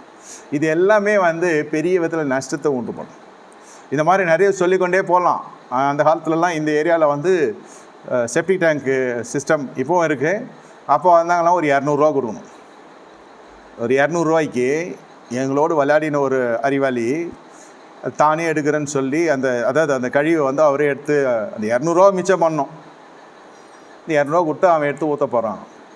ஊற்றின்னு போயிடுவாங்க. அந்த காலத்தில் இவர் திறக்குனார். அந்த செப்டிக்கோட சின்ன கிணறு மாதிரி இருக்கும். அப்போது அது திறந்தோன்னே அதில் கேஸ் அடிச்சு உள்ளே விழுந்துட்டான். காலேஜுக்கு பார்த்துட்டு போகிறோம். இவனை மதியானம் வந்தால் வீரமரணம் இவர் பேர் போட்டிருக்கு. இவன் பேர் கொண்டு ஒரு கிழவன் இருக்கான் அந்த ஊரில். தாத்தா போயிடுச்சு போலுன்னு சொல்லிட்டு, ஏன்னா நாங்களாம் இவன் கடையில் திருட்டு சிகரெட் பிடிக்க போகிறது, திருட்டு தம் பார்த்தா அவங்க கடையெல்லாம் ஒரே ஜனங்க கண்ணீருமாக இருக்கிறாங்க. அப்போ தான் தெரிஞ்சு இவன் எப்படி இருக்கும். எப்படிறான்னா இந்த மாதிரி தான் செப்டிக் டேங்க் எடுக்க போய் உள்ளே விழுந்துட்டான். இன்னொருத்தான் இந்த மாதிரி தான் எலக்ட்ரிசிட்டி இவன் கட்டின வீடு தான், யாரும் இல்லைன்றது சப்ஜெக்ட் தெரியும் இல்லை நமக்கு. போய் எதோ இடத்துல கை வைக்கக்கூட இடத்துல கையை வச்சு எல்லாம் தெரிஞ்ச மாதிரி அவன் எலக்ட்ரிஷியன் பண்ணுறான் இல்லையா. டெஸ்டர் வச்சு எல்லாத்தையும் தொடுறாரு இல்லையா. அந்த மாதிரி இவர் இரும்பு ராடு வச்சு எதுவும் தொட்டுருக்குறாரு. அவ்வளோதான், போய சேர்ந்துட்டான் பரலோகத்துக்கு. இதெல்லாம் ஒரு 200 ரூபா விஷயம். சில நூறுகள் தான். நான் சொன்ன 15 ரூபா பொருள் போச்சு. 100களுக்கு உயிரே போச்சா திரும்பி வருமா? இதெல்லாம் பிசினித்தனம் என்பது விசுவாச வாழ்க்கையில் இருக்கவே கூடாது. You will pay a big price. Stinginess. இது வாரி இறைத்தால் விருத்தி, வாரி இறைத்து விருத்தி அடைவார் உண்டு. சங்கீதம் 112 வாசிக்கிறோம். வாரி இறைத்தான், ஏழைகளுக்கு கொடுத்தான், அவனுடைய கொம்புகள் உயர்த்தப்படும், அவன் சந்ததி ஆசீர்வதிக்கப்படும். அந்த கொடுத்தலிலே ஒரு வல்லமை இருக்கிறது. அதனால் முதல்ல இந்த பிசினித்தனத்தை எடுத்து போடணும். ஏன்னா இந்த இடத்துல நம்ம ஜாக்கிரதையாக இருந்தால் தான் பொருளாதாரம் நிற்கும். அநேகர் சொல்ல கேள்விப்பட்டிருக்கிறேன். நம்முடைய ஜாக்கிரதை நம்முடைய பொருளாதாரத்தை சேர்க்கும் என்பது வசனம் சொல்லுகிறது. ஆனால் இருக்கக்கூடாத குணாதிசயம் உங்களுக்கு இந்த பிசினித்தனம். இது இருந்ததுன்னா தேவ ஞானத்துக்கு நேரே இது எதிர்மறையாக செயல்படும். தேவ ஞானம், அதாவது நான் சொல்கிற ராஜ்யத்தின் ஞானத்துக்கு விரோதமானது. கொடுக்க முடியலனாலும் கொடுக்குற ஒரு இருதயம் வைத்துக்கொள்ளுங்க. நிறைய பேர் ஊழியத்தில் 25 ஆண்டு காலமாய் என்னோடு பயணப்படுகிறவர்கள் எல்லாரும் கொடையாளர்கள் என்று நான் சொல்ல முடியாது. சிலர் பணம் சந்திக்கும், சிலது சரீர சகாயம் இருக்குது. அதை போல் ஒரு மிகப்பெரிய காரியம் இல்லை சரீர சகாயம். இல்லைன்னா இத்தனை நாளைக்கு நாங்கள் பிள்ளைகள்லாம் பெற்று எடுத்து வளர்த்து இவ்வளோ தூரம்லாம் எங்கள் பசங்க வளர்ந்துருக்கிறது கூடாத காரியம். அதுக்கு என்ன பே பண்ணுறதுன்றதான் செகண்டரி. அதுக்கு அவங்க என்னமும் சார்ஜ் எல்லாம் பண்ணல, நானாக பார்த்து கொடுத்தது தான். அது பணம் ரெண்டாவது. முதல்ல மனம் வரணும்ல. வந்த அத்தனை பேர் சொன்னது, என்னையோடு பழகினதுனால சொன்னாங்க, ஜெபம் பண்ணி பாருங்கள், நாங்கள் வரோன்னு ஏற்றுக்காதீங்க, நீங்கள் தர்ம சங்கடமாகவும் யோசிக்காதீங்க, ஜெபம் பண்ணி பாருங்கள், கர்த்தர் சொன்னான்னா எங்களை சொன்னீங்கன்னா நாங்கள் கண்டினியூ பண்ணுறோம், இல்லை எங்களுக்கு கர்த்தர் வேணானாலும் எங்கள்கிட்ட சொல்கிறீங்க, எங்களை காட்டில் நல்ல ஜனங்க வருவாங்க, ஒரு கர்த்தர் வச்சிருக்க பாத்திரமே கூட வரும், நாங்கள் இப்போதே அப்படி தான் சொல்கிறோம், எப்போது உங்களுக்கு வேண்டானாலும் சொல்கிறீங்க. ஆனால் எல்லாமே பழுத்த வயது முதிர்ந்த நேரத்தில் தான் எல்லோரும் அவங்களே கிளம்பி போனாங்க. அதாவது முதுமை அதிகமாகிடுச்சு. அன்று பராமரித்தாங்க, இன்று நான் பராமரிக்கிற நிலையில் இருந்தாலும் அவர்கள் அவங்க குடும்பத்தோடு போய் சேர்ந்துட்டாங்க. அப்போது பிரிந்திருந்த குடும்பம்லாம் சேர ஆரம்பிச்சிருச்சு, வளம் பெருக்க ஆரம்பிச்சிருச்சு, எங்களுக்கும் பெருக்கம் உண்டாயிடுச்சு. சொல்கிறேன், சரீர சகாயத்துக்கு மிஞ்சி ஒன்றும் இல்லை. ஒரு சில நேரத்துலலாம் எல்லாம் தோற்றுரும். இந்த என்னதான் வெளிநாடு பயணமாக இருந்தாலும் ஒரு சமயத்தில் எந்த ஒரு டிரான்ஸ்போர்ட்டேஷன் கிடைக்காது. அப்போ வருவான் ஒரு வாலிபன், ஒரு பைக்கில் வருவான், எல்லா மூட்டையும் எப்படி ஏற்றுவான்னு தெரியாது, என்னையும் ஒரு மூட்டையை நினச்சி தூக்கி போட்டுன்னு போய் ஏற்றி அங்கே போன வரைக்கும் பேசவே முடியாது அவங்ககிட்ட. எங்கெங்கேயோ பூந்து எப்படியோ போவான், அவனை கட்டி பிடிச்சிக்குவேன். நான் கேர்ள் ஃப்ரெண்டு ஞாபகம் வந்துச்சாடான்னு கேட்டேன் ஒரு நாள். இப்படி ஓட்டுறியே, சீர்றான், இப்படி சீர்றான், அப்படி அதாவது அந்த ஏற்ற காலத்தில் ஜனங்களை கர்த்தர் அனுப்புவோம். ஒன்று. ரெண்டாவது சரீர சகாயம், பொருளாதாரம் மட்டும் இல்லை, இது எல்லாம் அப்படி ஒரு காரியத்தை கர்த்தர் நமக்கு வைத்திருக்கிறார். அதனால் எல்லாமே பணம் சாதிக்கும்னு நினைக்கிறது முடியாத காரியம். நல்லா புரிந்து கொள்ளுங்க, இதெல்லாம் தேவ ஞானத்துக்கு உட்பட்ட காரியங்கள். பிசினுத்தனம் இருக்கக்கூடாது. அடுத்ததாக நமக்கு நீதிமொழிகள் 23:20, நம்ம சேரக்கூடாத சில உறவுகள் இருக்கும். இது வேத வன்மையாக கண்டிக்கிறது. ருசியாக சாப்பிட்றேன்னு சொல்லிட்டு ருசியாக சாப்பிட்றவன் கொஞ்சமாக சாப்பிடுவான், பசிக்கு சாப்பிட்றவன் நிறைய சாப்பிடுவான். இந்த இடத்துல ஒரு பெரிய ஒரு அடிக்ஷன், ஃபுட் அடிக்ஷன் இருக்கும். மதுபானத்தை விட ரொம்ப அதிகமான ஒரு ஈர்ப்பு சக்தி, தாக்கம் அதிகமாக இருக்கும். நீதிமொழிகள் 23:20 வாசிக்கிறோம், மதுபான பிரியரையும் மாம்ச பெருத்தீனிக்காரரையும் சேராத குடியனும் போஜன பிரியனும் தரித்திர ஆவார்கள், தூக்கம் கந்தைகளை உடுத்துவிக்கும். நம்மளுக்கு இருக்கிற அந்த ஐக்கியத்தை கொஞ்சம் பார்த்துக்கொள்ளணும். புசித்தலும் குடித்தலும் தேவராஜ்யம் அல்ல, நல்லா புரிந்து கொள்ளணும். அதாவது த இம்பார்ட்டன்ஸ் எதையோ அதிகமாக அதை முக்கியப்படுத்துவாங்க. ருசியாக சாப்பிட்லாம், எல்லாமே நம்ம எல்லாம் ருசியாக தான் சாப்பிட்றோம். கர்த்தர் கிருபையில் எல்லாமே நம்ம இங்கே ஆலயம் முடித்தோடனே எல்லாம் அன்பின் விருந்து இருக்குது, எல்லாருமே சந்தோஷமாக நல்ல ஃபீட்பேக் கொடுக்குறாங்க, ரிவ்யூ நல்லா வருது ஸ்டார் ரேட்டிங்கில். நம்ம ஆலய சாப்பாடு ஆரோக்கியத்துக்கு ஆரோக்கியம், ருசிக்கு ஆரோக்கியம், அது ஒரு சந்தோஷமாக சாப்பிட்றோம். இட்ஸ் நான் commercial, you know very well. ஆனால் வேதனை சொல்லுகிறது புசித்தலும் குடித்தலும் தேவராஜ்யம் அல்ல, இம்பார்ட்டன்ஸ். இது இங்கே மட்டும் இல்லை, வீட்டில் பெரிய பிரச்சனை வர்றது இந்த சாப்பாட்டில் தான். எல்லாமே ஹோட்டல் ஸ்டைலில் கேட்பாங்க. ஏதோ ஒரு நாள் சாப்பிட்றேன், அந்த ஹோட்டல் சாப்பாடு ரொம்ப நாவுக்கு ருசியாக இருக்குது, தினம் அதே சாப்பிட்டாக்கா நம்மளுக்கு மருத்துவனுக்கு ரொம்ப ருசியாக இருக்கும். நம்மளை பார்த்தா அது நேரம் எங்கே கொண்டு போகும், மருத்துவமனை கொண்டு போய் விட்டுரும்.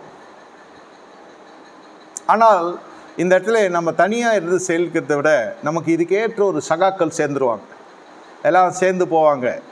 இது கல்லூரி நாட்கள் இருந்து நான் பார்த்துருக்கேன். எங்கள் வீட்டிலலாம் கல்லூரி நாட்கள் இல்லை, சின்ன வயசுலேருந்தே இந்த உணவு கட்டுப்பாடு அதிகம். கண்ணை காமிச்சியே எழுப்பிடுவாங்க, போதும் தின்னது ஏந்திரன்னு அர்த்தம். இப்போ ஊழியத்துக்கு வந்து தான் நல்லா இந்த மாதிரி இருக்குது சரீரம். இப்போல்லாம் அப்படி குச்சி மாதிரி இருப்பேன். சொல்கிறேன், ஏன் நான் சொல்கிறேன்னா, இந்த போஜன பிரியம் என்பது உங்களை தேவனை இழக்க செஞ்சிடும். நேரே சொல்லுகிறேன், இந்த ஏவாள் ஆதாம் இதெல்லாம் பார்த்தீங்கன்னாக்கா எதுவும் பசிக்கலாம் சாப்பிட, டெம்டேஷன். சில உணவெல்லாம் நம்முடைய சரீரத்துக்கு மட்டுமல்ல, நம்முடைய ரத்தத்துக்கே ஒத்து வராது. சில உலகத்தின் உருண்டையிலே சிலதெல்லாம் சாப்பிடுவாங்க. எல்லாம் சாப்பிட்றாங்களே, நம்ம ட்ரைலாம் பண்ணி பார்க்க முடியாது. ஒன்று. ரெண்டாவது எதுலேயோ நம்ம போய் கட்டப்பட்டுருவோம், பெருந்திண்டிக்காரன்.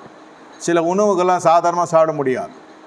அதுக்கப்புறம் ஒரு நாட்டுக்கு போனப்போ சொன்னாங்க, இந்த உணவு தான் இருக்குது, சாப்பிட்றீங்களான்னு. நாங்கள் எல்லாம் கர்த்தர் கொடுத்தார் சாப்பிட்லான்னு நினச்சா அவன் சொல்கிறான், இது சும்மா சாப்பிட முடியாது, கொஞ்சம் மதுபானம் குடித்தா தான் சாப்பிட முடியும். see the trap. அதோடு பெருசாக போதெல்லாம் இருக்காது என்ன, ஆனால் இந்த உணவு தனியாக சாப்பிட முடியாது, இதோட இது வந்தால் தான் சாப்பிடும். வாங்கிறது சொல்ல, காம்போ கிடையாது. அந்த ஒரு மாதிரி உணவு. அது இந்த உணவு வேணாம், அவன் குடிய வேணாம், அவனுக்கு தெரியாது நம்ம பாஸ்டர்னு சொல்கிறேன். அந்த ரெஸ்டாரண்ட்டில் இப்படி ஒரு ஆஃபர் இருக்குது, you can't eat just like that. அந்த மாதிரி பரப்பனை ஊர்வனை நடப்பனை எல்லாவற்றிலும் நமக்கு எல்லாமே உலகத்துக்கு நம்முடைய கண்களுக்கு முன்பு உலகிலே காணப்படும். ஆனால் முதல்ல இதெல்லாம் நம்ம விரும்பக்கூடாது என்பதை விட இத்தகைய தோழமையை நம்ம விரும்பக்கூடாது. இத்தகைய தோழமை பெரிய விதத்தில் தரித்திரத்தை கொண்டு வந்து விட்டுரும். தோழமை குறித்து மிக எச்சரிக்கையாக இருக்கணும். உங்களுக்கு ஏதாவது பிடித்திருக்கிறதா? என்னுடைய அனுபவத்தை சொல்கிறேன். சமைத்து பழகி பார்த்து கொண்டு நீங்களே சமைச்சு நீங்களே சாப்பிட்டு பாருங்கள். 4 பேர் கொடுக்குற மாதிரி இருக்கும். ஒரே ஆள் எவ்வளோ சாப்பிட முடியும்? சொல்கிறேன். ஒரு கொடையாளன்னா கர்த்தர் உங்களுக்கு உணவில் வைப்பார். 4 பேர் கொடுத்து சாப்பிட்றப்ப நட்பு வரும், நன்மை தீமை எல்லாம் தெரிய வரும், நம்மளுக்கு ப்ராக்டிஸ் ஆகும். எனக்கு இதே அப்படியே பிஸ்னஸாகவே மாறிச்சு. நிறைய பேருக்கு நான் கடையை வச்சு கொடுத்தேன், சொல்லியும் கொடுத்தேன், இப்படி பண்ணுன்னு. அப்புறம் பணம் வந்தோடனே அவன் பத்தா பறந்துட்டான். பரிசுத்தத்தை விட்டு சொல்கிறேன். இல்லை, ஏன் சொல்கிறேன்னா, உங்களுக்கு இந்த இடங்களெல்லாம் சின்ன சின்ன காரியமாக தெரியும். அதில் என்ன இருக்குது? ஸ்விக்கியில் ஆர்டர் பண்ணு, ஜொமேட்டோவில் ஆர்டர் பண்ணு, அதில் ஆர்டர் பண்ணு, இதில் ஆர்டர் பண்ணு. எதுவுமே உங்களுக்கு பொருளாதாரத்தை போக செய்வதை தவிர வர செய்யாது. நல்லா ஞானமுள்ள ஜனங்க, ராஜ்யத்தை ஞானம் ஏதாவது ஒன்று வாங்குகிற பொழுதே செலவு தானே செய்கிறோம். ஆனால் அதில் ஒரு லாபம் வரணும். இது எப்படி முடியும்? ஆமாம், சில கிரெடிட் கார்டு எல்லாம், இந்த கிரெடிட் கார்டு யூஸ் பண்ணுறதெல்லாம் பேய் பீஸை சொல்ல முடியாது. கத்தி மாதிரி அது பார்த்து நம்ம நடந்து கொள்ளணும், இல்லைன்னா அது நம்மளை பாதம் பார்த்துரும். சில கார்ட்ஸ் எல்லாம் நம்மளுடைய யூசேஜுக்கு ஏற்ற மாதிரி இருக்கும். இந்த கார்டு ப்ரமோட் பண்ணுறதுக்கு நான் வரல, நான் சொல்கிறது மேட்ரு புரிஞ்சுக்கோங்க. சில கார்டு பெட்ரோலுக்குனே யூஸ் ஆகும். அதிக ட்ராவல் பண்ணுற அந்த பெட்ரோல் கார்டு போட்டால் ஒரு வருஷத்துக்கு ஒரு 10,000 திரும்பி கொடுத்துட்றான். பார்த்தீங்கன்னாக்கா ஒரு 900 ரூபாய் கிட்டத்தட்ட நம்ம மாத கணக்கில் பார்த்திங்கன்னா வந்துடும். செலவு பண்ணுறது ஆனுவல் ஃபீயும் சேர்ந்து வந்துடும். சில கார்டுக்கு ஆனுவல் ஃபீ கட்டினீங்கன்னாக்கா ஒரு 10,000 ரூபாய்க்கு ஏதாவது வெகுமதி கொடுத்துருவோம். அந்த ஆனுவல் ஃபீயோடு கூட சேர்த்து உங்களுக்கு இன்சூரன்ஸுக்கு ஆகிறோம். ஆனால் அது செத்தா மட்டும்தான். என்ன, இந்த மாதிரி நிறைய விஷயங்கள் இருக்கும். ஆனால் ரயில்வே டிக்கெட்டு மட்டும் நீங்கள் பார்த்து புக் பண்ணணும். அது ஒண்டி ரொக்கம் கொடுத்து புக் பண்ணணும். அது மாதிரிலாம் கொஞ்சம் மாயாஜாலம்லாம் பண்ணுவாங்க. மண்டே கழுவுற மாதிரி சொல்லுவாங்க, அது இது எதுன்னு. சப்போஸ் கேன்சல் ஆச்சுன்னு வச்சுக்கோங்க, அவ்வளோதான். உங்களுக்கு ரத்த வாந்தி எடுக்கிற மாதிரி பண்ணி விட்ருவாங்க. இங்கே போ, அங்கே போனால் அதுக்குள்ளே ட்ரெயின் போயிடும். அதுக்கு வழிமுறைகளாக இருக்குது. நீங்கள் ரொக்கமாக கொடுத்து வாங்கினீங்கன்னா உடனே கவுண்டரில் கொடுத்தா கேஷ் பண்ணி நம்ம கையில் காசு கொடுத்துருவோம். அதான் நியாயம். இந்த மாதிரி சில விஷயங்கள் எதை நீங்கள் செலவு பண்ணால் அது குறித்த ஒரு ஞானம் வேணும். ஒரு 30 ரூபா கீரை கட்டு, அதை வாங்கி வச்சுட்டு ஒரு நாள் ஃபுல்லாக ஓட்டலாம், தப்பு கிடையாது, யாரும் கேட்க போகிறது கிடையாது. ஆனால் அதே பூலோகத்தில் 3000 ரூபாய்க்கும் மீனுங்கள் கறிகள் எல்லாம் இருக்குது. போஜனங்கள் இந்த 3000 ரூபாய்க்கும் இருக்குது. ஒரே நாளில் சாப்பிட்டு தீர்த்துடலாம். இதே 3000 ரூபாய் எடுத்து போனீங்கன்னாக்கா வெளியில் சாப்பிட்டீங்கன்னா ஒரு வேலைக்கு வரும், அதையும் சாப்பிட்டு தீர்த்துடலாம். இதே 3000 ரூபாய்க்கு நீங்கள் மளிகை சாமான் வாங்கினீங்கனாக்கா ஒரு மாதம் வரும், அதை வச்சும் ஓட்டலாம். எல்லாம் நம்ம கையில் தான் கர்த்தர் வச்சுருக்கா. ஆனால் இந்த இடத்துல இதுக்கேற்ற ஒரு ஃப்ரெண்ட்ஷிப் வரும் பாருங்கள், அங்கே தான் பிசாசு கிரியை செய்யும். நமக்கு தேவைப்படுறது ஏதோ கொஞ்சமாக இருக்கும், அவனுடைய தேவை பெருசாக இருக்கும். அல்லது அவனுடைய காரியங்கள்லாம் வித்தியாசமாக இருக்கும். ஒருத்தர் விசுவாசி ஆகிட்ட சொன்னார், இது மாதிரி போகக்கூடாதுன்னு. நான் பர்சனல் கவுன்சிலிங்கில் இது ஓடின்னு இருக்குது, ஃப்ரெண்ட்ஷிப் சரியில்லை. அப்புறம் உட்காந்து அவர் சொன்னார், ஐயா நீங்கள் சொன்னது கரெக்டு, நான் போனேன், சாப்பிட்டேன், 2 பிரியாணி பைத்தியம். பிரியாணியில் வெறி, பிரியாணின்னா நம்மளாம் அப்படி இருந்து வந்தவங்க தான். ஆனால் என்ன ஆச்சு, இவர் போனார், சாப்பிட்டாரு, வீட்டுக்கு தெரியாது, சிகரெட் பிடிக்கிற மாதிரி. இது சாப்பிட்டுட்டு கரெக்டாக இங்கே சோப்பிட்டு கை கழுவினா ஒன்றும் தெரியாத மாதிரி வந்துடும் நம்ம ஆள். அவன் இருக்கான் பார்த்தீங்களா.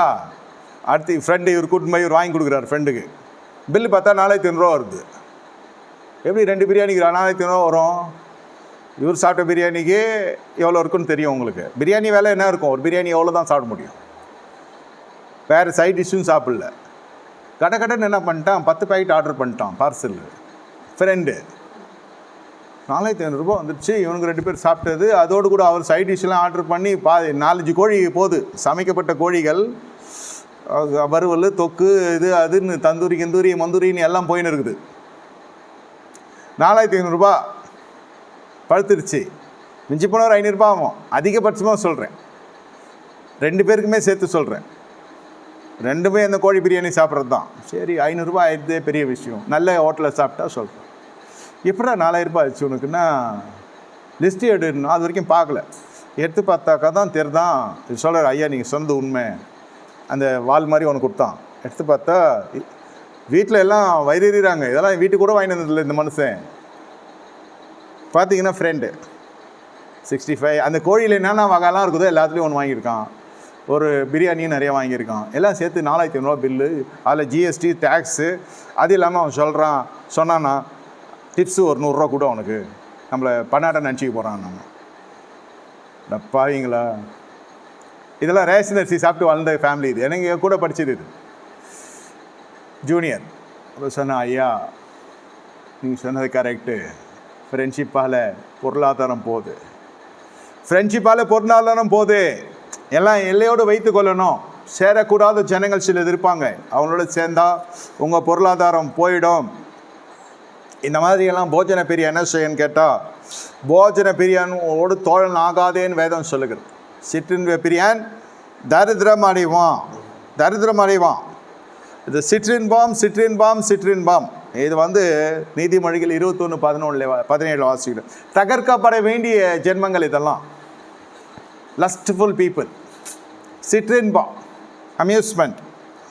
மதுபானத்தையும் எண்ணெயும் விரும்புகிறவன். நீதிமொழிகள் 21:17 வாசிக்கிறோம். மதுபானத்தையும் எண்ணெயும் விரும்புகிறவன் ஐஸ்வர்யன் ஆவதில்லை. எளிமையான விதத்தில் ராஜ்யத்தின் சுவிசேஷம் நான் போதித்து கொண்டிருக்கிறேன். உங்கள் நட்புகள் என்னென்னு இருக்கணும். அதே மாதிரி இந்த விருந்தாளிகள்லாம் வந்துட்டாங்கனாக்கா தடபுடலாக செய்வாங்க சில பேர். அதெல்லாம் ராஜ்யத்துக்கு விரோதமான காரியம். இந்த மாதிரிலாம் பண்ணனா அடிக்கடி வரதான் செய்வான். என்னோடய கருத்து சொல்கிறேன். என்னைக்கோ ஒரு நாள் வரான், நீ இந்த மாதிரிலாம் செய், பறப்பனே நடப்பனே ஊருவனே உறங்குவனே எல்லாத்தையும் போட்டு வச்சா டைனிங் டேபிளில் அப்படியே எப்படி இருக்கும்? சந்தோஷமாக இருக்கும். புஃபே மாதிரி இருக்கும் வீடு. என்னைக்கோ ஒரு நாள் வரான்னு ஆரம்பித்தது கடைசியில் அடிக்கடி வர ஆரம்பிச்சிட்டான். இதை பார்த்து இந்த பார்க்குறதுக்கோ அற்பமாக இருக்குன்னு நினைக்காதீங்க. மட்டமாக மற்றவங்களை பேச நினைக்காதீங்க. இங்கே திவாலா வருது நம்ம தான்.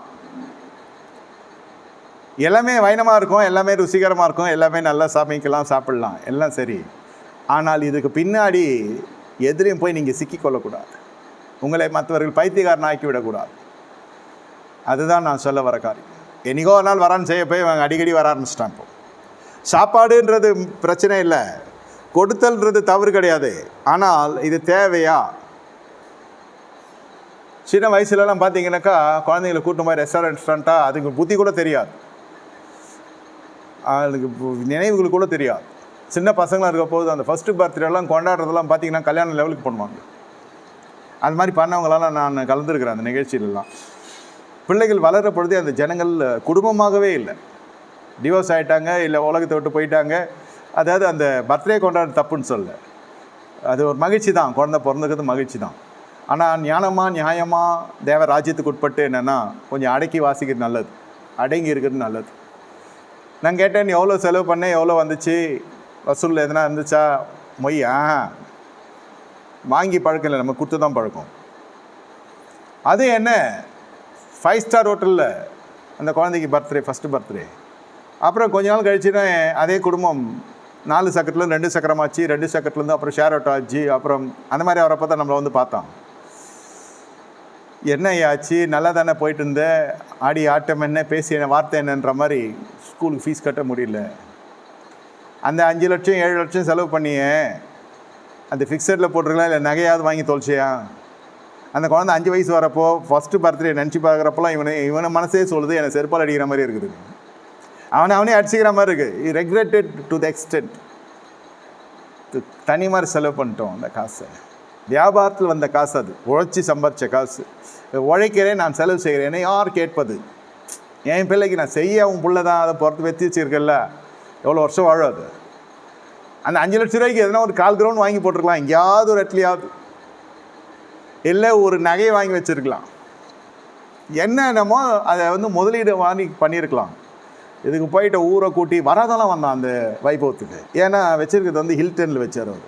ஹில்டன்றது 7 ஸ்டார் ஹோட்டல், நான் சொன்னேன் 5 ஸ்டாருன்னு. ஹில்டன் அந்த ஹோட்டலை பார்க்குறது சாமானியமாக எல்லோரும் கூப்பிட மாட்டேன். இவன் கூப்பிட்டதெல்லாம் பாவம் நடுத்தர வாசிகள் வேறு,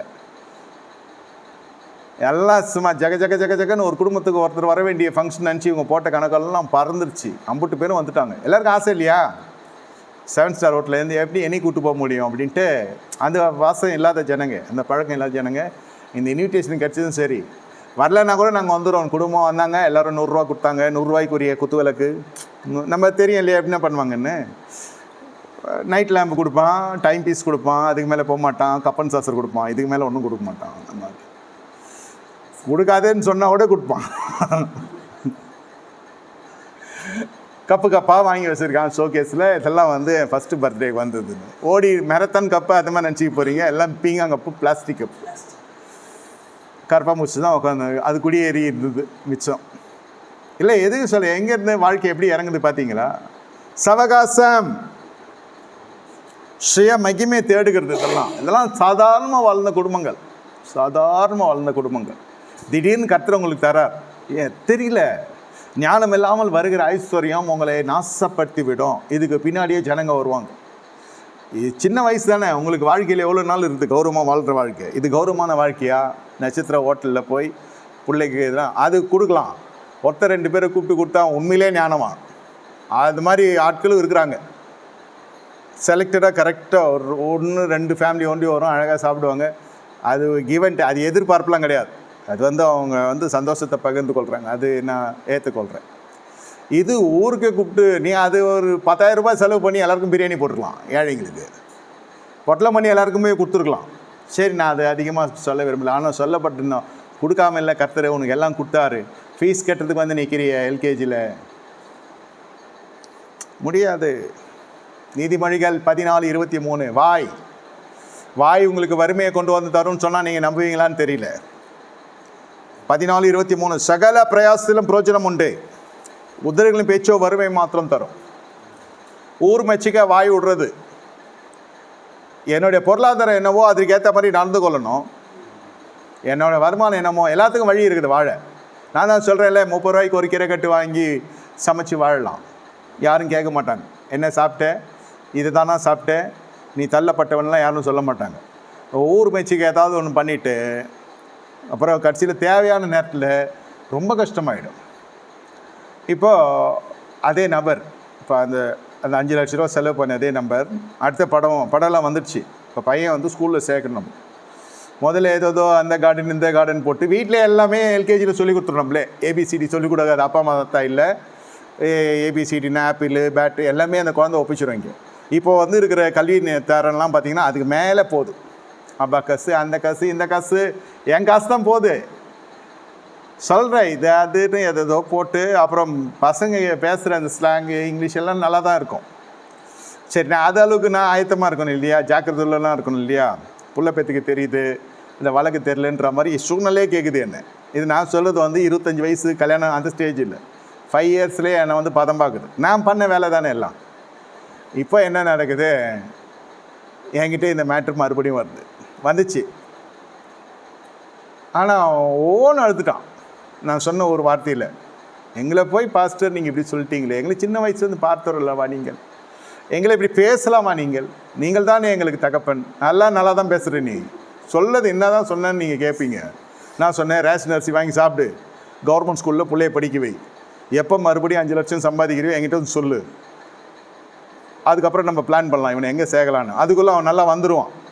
+1 +2க்கு அப்புறம் இந்த 5 வந்து 15 லட்சமாக மாற்றுறதுக்கு நான் ஒரு ஐடியா சொல்கிறேன். இந்த 5 வந்துன்னா சொல்லு, இந்த 5 15 20 மாற்றிடுவோம்.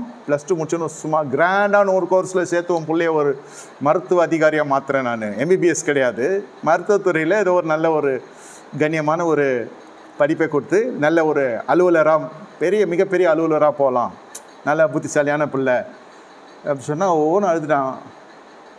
எங்களை போய் கவர்மெண்ட் ஸ்கூலில் படிக்க சொல்கிறீங்களா, எங்கள் குலம் என்ன, எங்கள் கோத்திரம் என்ன, எங்கள் பின்னணி என்ன, முன்னணி என்ன, கையில் ஷேர் ஆட்டோக்கு காசு கிடையாது போகிறதுக்கு, ஏன் கவர்மெண்ட் ஸ்கூல்னால் வேணான்னா, அதாவது எங்கள் பசங்களெல்லாம் உண்மையிலே அதில் தான் போடலான்னு நான் நினச்சேன்.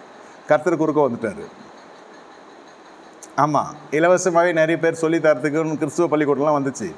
நம்ம தான் எல்லாம் ஜெபம் பண்ணி சேர்ந்தாச்சு. அதனால சொல்லிட்டு ப்ரேயர் பண்ணி பார்த்து எந்த ஸ்கூலில் போடணுமோ அந்த ஸ்கூலில் போட்டு அதுக்கேற்ற பலனி நான் அனுபவித்தேன். கீழ்ப்படிதல் பேரில் நம்ம ப்ராக்டிஸ் பண்ணுறதை அப்படியே போதிக்கிறது, சபை அப்படியே ஃபாலோவும் பண்ணுது.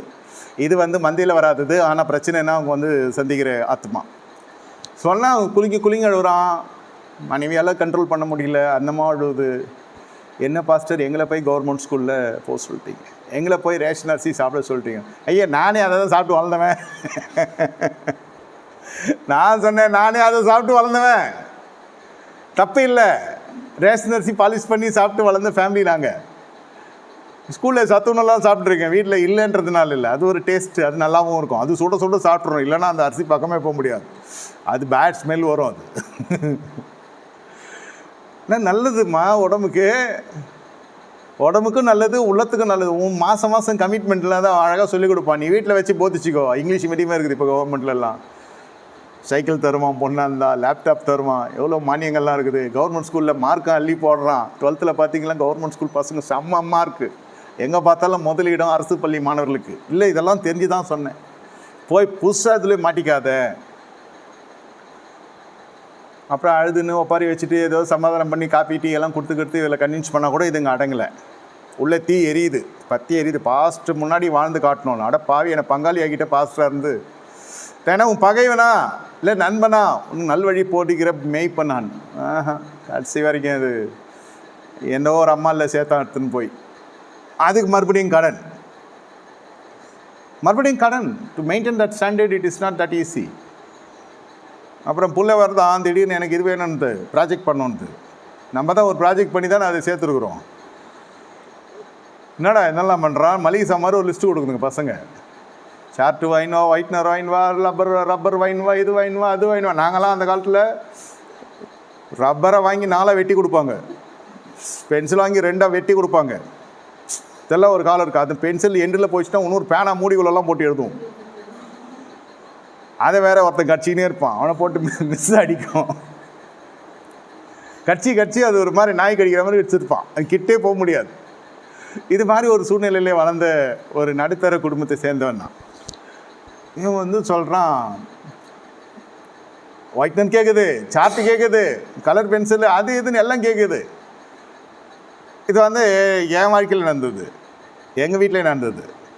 சரி, போன வாரம் தான் அக்கா வாங்கி கொடுத்தேன், எல்லாம் வாங்கிக்கன்னா அது சொல்லுது அதெல்லாம் காலி ஆகிடுச்சு. அவகிட்ட நான் எப்படி போய் கேட்குறது?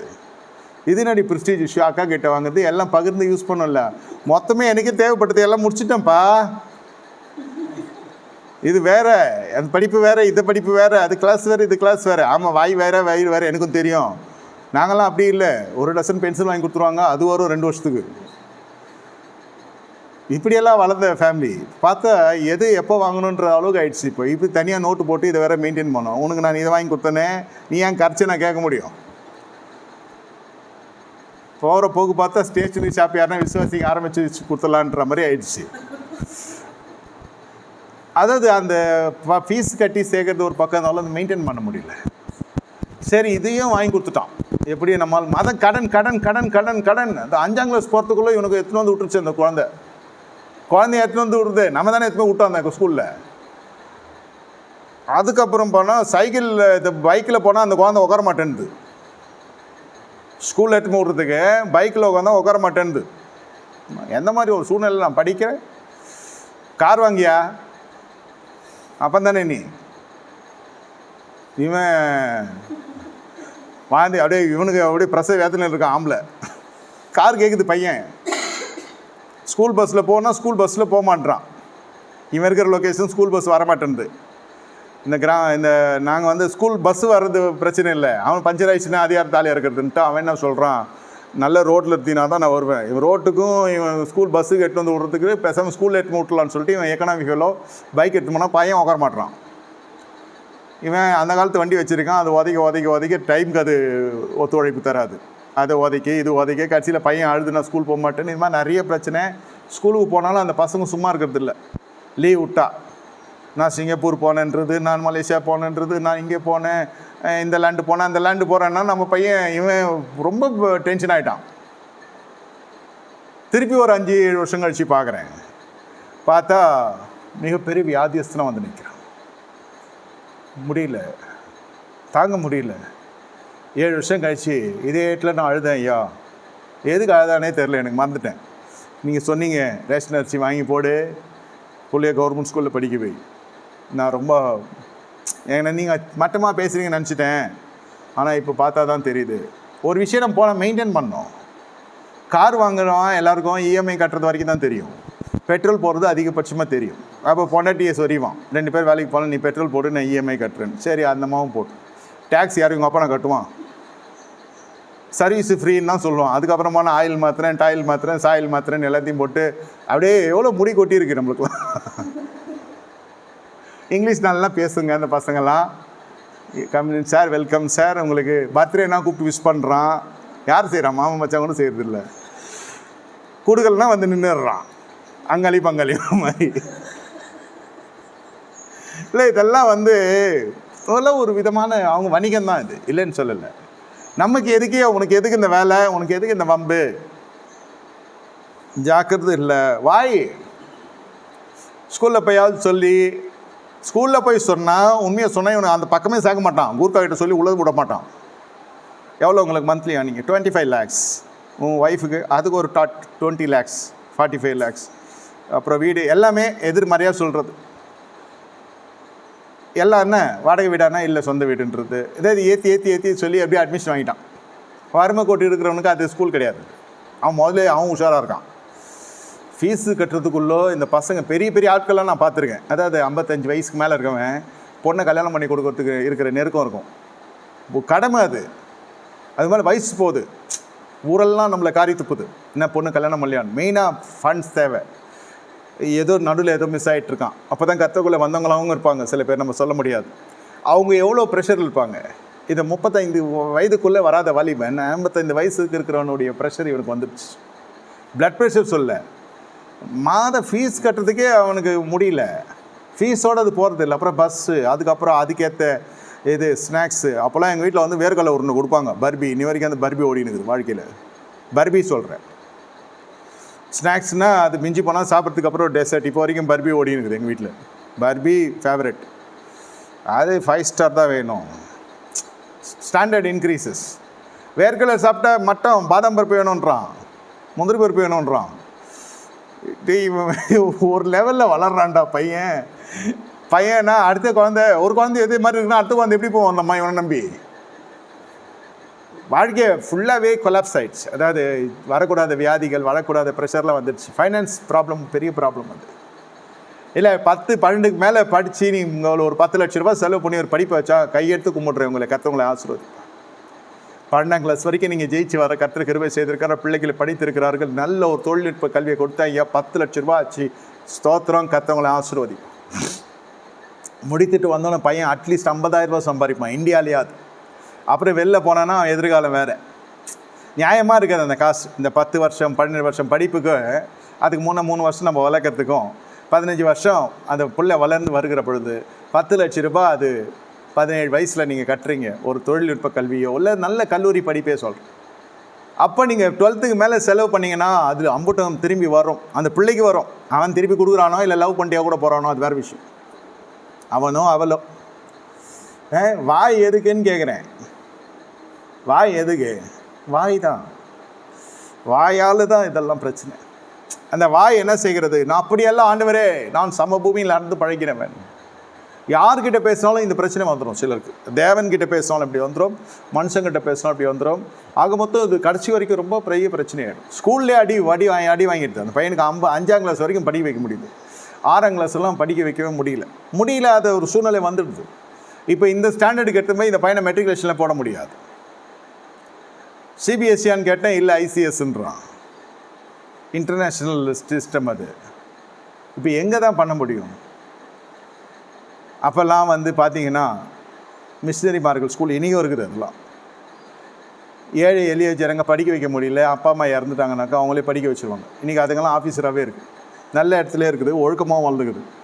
இந்த மாதிரி நம்ம எடுத்துன்னு போய் ராங் சாய்ஸ்ன்னு சொல்கிறேன் ஷார்ட்டாக. ஸ்கூல் செலக்ட் பண்ணது கூட எல்லாமே அரண்மனை மாதிரி ஒரு ஸ்கூல். இன்றைக்கி பார்த்தா ஜபத்துக்கு கூப்பிட்ற பார்த்தாப்பா, நான் சொன்னேன் என் பொட்டையிட்ட ஒரு வாட்டி, தெரியல எது கூப்பிட்டு போகிறாங்க, எங்கே கூப்பிட்டு போகிறாங்க, நம்ம சொல்லிட்டா கூப்பிட்டு போகிறாங்க. நம்ம ஃபோனை நோண்டிக்கிட்டே இருக்கோம். பார்த்தா அடுத்த வாட்டி சொன்னேன், எதனா ஆச்சுன்னா நீ இங்கேயே சேர்த்துருன்னு. என்னன்னா இந்த ஹாஸ்பிட்டலே சேர்த்துருண்ணா, இது ஆஸ்பத்திரியில் ஸ்கூலுன்னா. எல்லாம் ஒரே மாதிரி போய்கொண்டிருக்கிறது. இந்த சாய்ஸ் இஸ் யோர்ஸ். எல்லாத்தையும் கற்று வைக்கிறார், நன்மை தீமை எல்லாம். வாயை முதல் கரெக்டாக காத்துக்கொள்ளணும். வாயால் வறுமை வரும், வாயால் வறுமை வரும். நல்லா புரிந்து கொள்ளுங்க. சகல பிரயாசலும் பிரயோஜனம் உண்டு. அப்புறம் நைட் ஆட்டோ ஓட்டினாரு, அது தெரியல, தொழில் தெரியல. ஆட்டோ ஓட்ட தெரிஞ்சால் நீங்கள் ஜெயிச்சிட்டீங்களா? எங்கள் குடும்பத்தாரெல்லாம் நிறைய ஆட்டோ வச்சுருந்தாங்க. அவங்களே ஆட்டம் கண்டு போய் எல்லாத்தையும் விட்டுட்டு வேறு இன்வெஸ்ட்மெண்ட் போயிட்டாங்க. இல்லை, அனுபவத்துக்காக சொல்கிறேன். நீங்கள் ஆட்டோ ஓட்ட தெரியுது, கார் ஓட்ட தெரியுதுலாம் நைட்டு ட்ராவல் பண்ணி அப்படியே சம்பாரிச்சிடலாம்னு நினைக்காதீங்க. ரோடு மெயின்டைன் பண்ண தெரியணும், போலீஸ் ப்ராப்ளம் மெயின்டைன் பண்ண தெரியணும், வண்டியாக மெயின்டைன் பண்ண தெரியணும், உங்களை மெயின்டைன் பண்ண தெரியணும், அங்கே இருக்கிற பயணிகளை மெயின்டைன் பண்ண தெரியணும். நைட்டில் ஆட்டோ ஓட்டுறேன்னா நல்லா சவாரி வந்தது, இது சொன்னார் 500 ரூபா கொடுத்தியா நான் விட்டுறேன்னா 150 ரூபா வர இடம் அது. அவங்க என்ன சொல்லிட்டாங்க, சரி கொடுக்குறேன்ட்டாங்க. இப்படி போ அப்படி போ அப்படி போ இப்படி போகணும் ஒரு பொந்துக்குள்ளே கூட்டு போயிட்டாங்க. இருட்டில் கூட்டு போய் கழுத்தில் கத்தி வச்சுட்டாங்க. 500 ரூபா தான் கேட்டேன், 150 ரூபா போகிற சவாரிக்கு கமிட்மெண்ட் இல்லையா? அதனால் ஒரு நைட் சவாரிக்கு டபுள் சார்ஜ் வாங்குறது பழக்கம் எல்லாருக்கும். ட்ரிபிள் ஆயிடுச்சு இது. 150 ரூபா போகிற இடத்துல 500 ரூபா கேட்டேன். கூட்டு போனது கொள்ளக்கார கூட்டம். அவன் எங்கேயுமே கடையில் இவங்க இடத்துல கத்தி வச்சுட்டு இருக்கிறதெல்லாம் உருவிட்டான். அந்த ஃபோனை தான் சொல்லுங்கள். அதாவது நீங்கள் ஒரு ப்ரெஷரில் ஒரு கமிட்மெண்ட்டில் போய் ஒரு புது தொழிலாம் தெரியாதெல்லாம் கை வச்சிங்கன்னா ஒன்றும் சரிந்து தான் போவீங்க. அதனால தான் சொன்னேன், செலவுகள் எப்பொழுதுமே சிக்கனமாக இருக்கணும். கிரெடிட் கார்டு பயன்படுத்துங்கன்னு சொல்ல, பயன்படுத்துகிற கார்டை கொஞ்சம் பார்த்துக்கோங்கன்னு சொல்கிறேன். சிலதெல்லாம் ஆஃபர் இருக்கும். ஒரு வாட்டி அப்படி தான் என்னுடைய வாழ்க்கையில் நடந்துச்சு. அவனாக பார்த்தான், அவனாக இங்கே கிரெடிட் கார்டை அனுப்புகிறேன்னா சரி அனுப்புன்னு அனுப்பிச்சிட்டான். அதுக்கப்புறம் பார்த்தா என் பொண்ணு வேறு வாட்ச் ஒன்று வேணும்னு கேட்டிருந்தா, நானும் ஜெபம் பண்ணுறேன்னு சொன்ன வழக்கமாக. அப்புறம் பார்த்தா தான் தெரியுது, அது உள்ளே பூந்து பார்த்தா 7999 ஒரு வாட்ச் ஃப்ரீ. அதான் அது what is that smart watch தானே இப்போ டேஸ்ட்டு பசங்களுக்கு. இப்போ இவங்க கட்டிக்கிறதா ஸ்மார்ட் வாட்சா, அப்போ நம்ம கட்டிக்கலாம் இடியட் வாட்சா? சரி, அவன் ஃப்ரீயாக தரான். அந்த கார்டில் வருது அது ஆஃபராக. அது ஏதோ ஒன்று கட் பண்ணு இதை டச் பண்ணு, ஓடிபி வரும், நான் பண்ணேன், வாட்சும் சேர்ந்து வந்துடுச்சு. கர்த்தர் என்னை காத்தார். அல்லேலூயா. இல்லை, எதுக்கு சொல்கிறேன்னா, 8000 ரூபா கொடுத்து வாட்ச் வாங்குற அளவுக்கு நம்ம இருக்கிறோன்றதை விட நம்மக்கிட்டே இருக்கிறது, we have a source, we are blinded for that. நம்மக்கிட்டே எல்லா ரிசோர்ஸும் இருக்குது, நம்ம சோர்ஸ் உருவாக்கணும். நம்ம இடத்துல கர்த்தர் எல்லாத்தையும் கொடுத்துருக்குறார். சூஸ் பண்ணுறது வந்து உங்ககிட்ட விட்டுறார். கல்யாணமாக இருக்கட்டும், பொருள் வாங்குறதா இருக்கட்டும். சிலர்லாம் பார்த்தோன்னா பொருள் வாங்குகிற தேவசித்தம் கேட்பாங்க, அவ்வளோ சீக்கிரம் வாங்க மாட்டாங்க. ஆனால் வணிக மூலமாக பார்த்தா இதுன்னா இந்த மனுஷெல்லாம் கேட்டால் வாங்கலை அப்படின்ற மாதிரி தான் ஒரு வியாபாரி நினைப்பான். விசுவாசி என்ன நினைக்கிறேன்னா, கேட்டு தெரிஞ்சுக்கணும், அவ்வளோதான். அது வாங்குகிற அவசரம்லாம் பட மாட்டேன். அதெல்லாம் முடிஞ்சு அப்புறம் நான் யோசித்து பார்த்தேன் பழைய வாழ்க்கை எப்படி இருக்கும்னு. அடுத்த ஸ்பாட்டில் நான் கடைக்கு நின்று இருக்கேன். ஃபர்ஸ்ட்டு எல்லாம் கேட்குறது, அட்வர்டைஸ்மெண்ட் பார்க்குறது, அவன் அந்த கண் கவர் விளம்பரத்தை பார்த்து டக்குன்னு அடுத்தது நம்ம வண்டி போய் இங்கே நின்றோம். ஏதாவது ஒரு பாயிண்ட்டை வச்சுன்னு உள்ளே போய்டும். அவன் கொடுக்குறானோ இல்லையோ, குடுன்னு அவனை சுரண்டி அவன் கொடுத்ததுக்கப்புறம் படபாவி இந்த மாதிரி பண்ணி வச்சுருக்கியாடா. தெளிவு சொல்கிறேன், எந்த அளவுக்கு சபை வளர்ந்துருக்குதுன்றதுக்காக சொல்கிறேன். எல்லாம் கேட்டேன். ஐயா, will have time, will take time, we should take some time. இதுக்கப்புறம் எதாவது வரும்னா, இல்லை இதுவே வாங்கலாம், அப்படியே வெறியாக அந்த மாதிரி ஒரு ஆவியில் இல்லை, தெளிவாக இருக்கான் நம்ம ஆட்கள் சொல்கிறேன். அதனால் இது நீண்ட தூரம் பயணத்துக்கு இது நல்லது. வாகனம் சொல்ல, வாழ்க்கை சொல்கிறேன். எதையுமே பதறி செய்கிறவன் அவன் வாழ்க்கை ரொம்ப பிரச்சனையாகிடும். உதவிகளின் பேச்சோ வறுமையை தரும், பதருடைய தரித்திரம். ஜாக்கிரதையுள்ளவனுடைய நினைவுகள் செல்வத்துக்கும், பதருடைய நினைவுகள் தரித்திரத்துக்கும் ஏதுவாக இருக்கும். நீதிமொழிகள் 21:5. மீதியாண்ட நம்ம சாயந்தரம் பார்க்க போகிறோம். இந்த இடத்துல ஜாக்கிரதை உள்ள நினைவுகள், இந்த நினைவுகள் தான் சொல்கிறேன். ஸ்கூல் ஃபீஸாக இருக்கட்டும், கார் பர்ச்சேஸாக இருக்கட்டும், 2 வீலர் 4 வீலர். இன்னொரு கடைசியாக ஒன்று சொல்கிறேன், வீடு இல்லாமல் வாடகை வீட்டில் இருக்கான். என்ன ஆசை வேணும்? கொய்யா மரம் வைக்கணும், மாமரம் வைக்கணும், தென்னை மரம் வைக்கணும். சரி, இது சொல்கிறதெல்லாம் பார்த்தாலே 1.5 கிரவுண்டு வேணும். இப்போ நம்ம வாடகை வீட்டில் ஹவுஸ் ஓனர் குத்துறான் பார்வன் மாதிரி. இப்போ என்ன பண்ணுறது? டக்குன்னு ஒரு இஎம்ஐ கட்டுற மாதிரி சொல்கிறேன். வாடகைக்கு கொஞ்சம் மேலே இஎம்ஐ வரும். இருக்கிறதெல்லாம் போட்டு இனிஷியல் பேமெண்ட் கட்டி உள்ளே பூந்துரு. ஃபஸ்ட்டு நீ இதில் போயிட்டு, இல்லை மணி, அவன் ஃபைனான்ஷியல் எக்ஸ்பர்ட் மாதிரி பேசுகிறான், இல்லை மணி பிளாக் ஆகும், லாக் ஆகும். சரி, ஏதோ ஆகட்டும். அப்புறம் இந்த தெருலேருந்து அந்த தெரு, அந்த தெருலேருந்து இந்த தெரு, இந்த தெருவில் அந்த தெரு. நான் சொல்கிறேன், ஒவ்வொரு வாட்டி ஷிஃப்டிங்கே மகனை நீ 2 ஏசி கைட்டி மாட்டினாலே தீர்ந்துடுச்சு. ஏசி போடுறவன் செல்வந்தனாக தான். பேக்கர் சண்முகம் சூப்பராக வளர்றான். நம்ம வண்டி பழைய பொருளை இந்த வீட்டிலேருந்து அந்த வீட்டுக்கு தூக்கின்னு போய் தான் இருக்கிறோம். எடுத்துன்னு போகிறதுமோ செகண்ட் ஹேண்ட் கூட்ஸு, அது அங்கேயே விட்டு வந்தாலும் மனசு வர மாட்டேது நம்மளுக்கு. அது எடுக்கிறப்ப செவுறு பிச்சுட்டு வந்துடுது. இப்போ அவன் என்ன சொல்கிறான், போகிறப்ப பூசிட்டு போன்றான். இப்போ அது அவன் வீட்டை நம்ம பூசிட்டு இப்போ எல்லாம் உஷாராயிட்டாங்க. முன்ன மாதிரிலாம் கிடையாது. வர்றப்போ அவன் அழகுலமாக கொடுக்குறான், போகிறப்போ மகனை நீ ஒழுங்காக சுண்ணாம்பு வச்சு கொடுத்துட்டு தான் போகணும். இல்லைன்னா உன்னை விட மாட்டேன். நான் சொல்கிறது நல்லா வாடகை கொடுத்துனுக்குறவனுக்கே. இதில் இன்னொரு கேட்டகரிலாம் இருக்குது, அட்வான்ஸ் லொக்கேஷன் வாழ்றதுலாம் இருக்குது. இது அதான் சொல்கிறேன், இதெல்லாம் கொஞ்சம் எல்லாம் நம்மக்கிட்ட தான் இருக்குது. டக்குன்னு ஒரு ஃப்ளாட்டை பார்த்து டக்குன்னு போயிடணும். நல்ல சமாதானத்தை சேர்த்துக்கிறீங்க. சமாதானத்தை நீங்கள் சம்பாதித்தீங்கன்னா சந்தோஷம் காலம் முழுவதும் உங்களோடு இருக்கும். நீங்கள் சந்தோஷத்தை விதைக்க போயிட்டீங்கன்னாக்கா சமாதானத்தை பார்க்காம சந்தோஷம் வந்தால் ஒரு சாட்டிஸ்ஃபேக்ஷன் இருக்கும். லேண்டு வாங்கிட்டு அவன் குறைஞ்சபட்சம் சொல்கிறதெல்லாம் பார்த்தா 1 கோடி ரூபா ஆகிடும். நல்ல அதுக்கு கம்மியாக போனீங்கன்னாக்கா அப்புறம் கோர்ட்டு கேஸு தான் சுற்றணும். ஒரு லேண்டுக்கு பின்னாடி 10 பேர் வந்துடுவான்.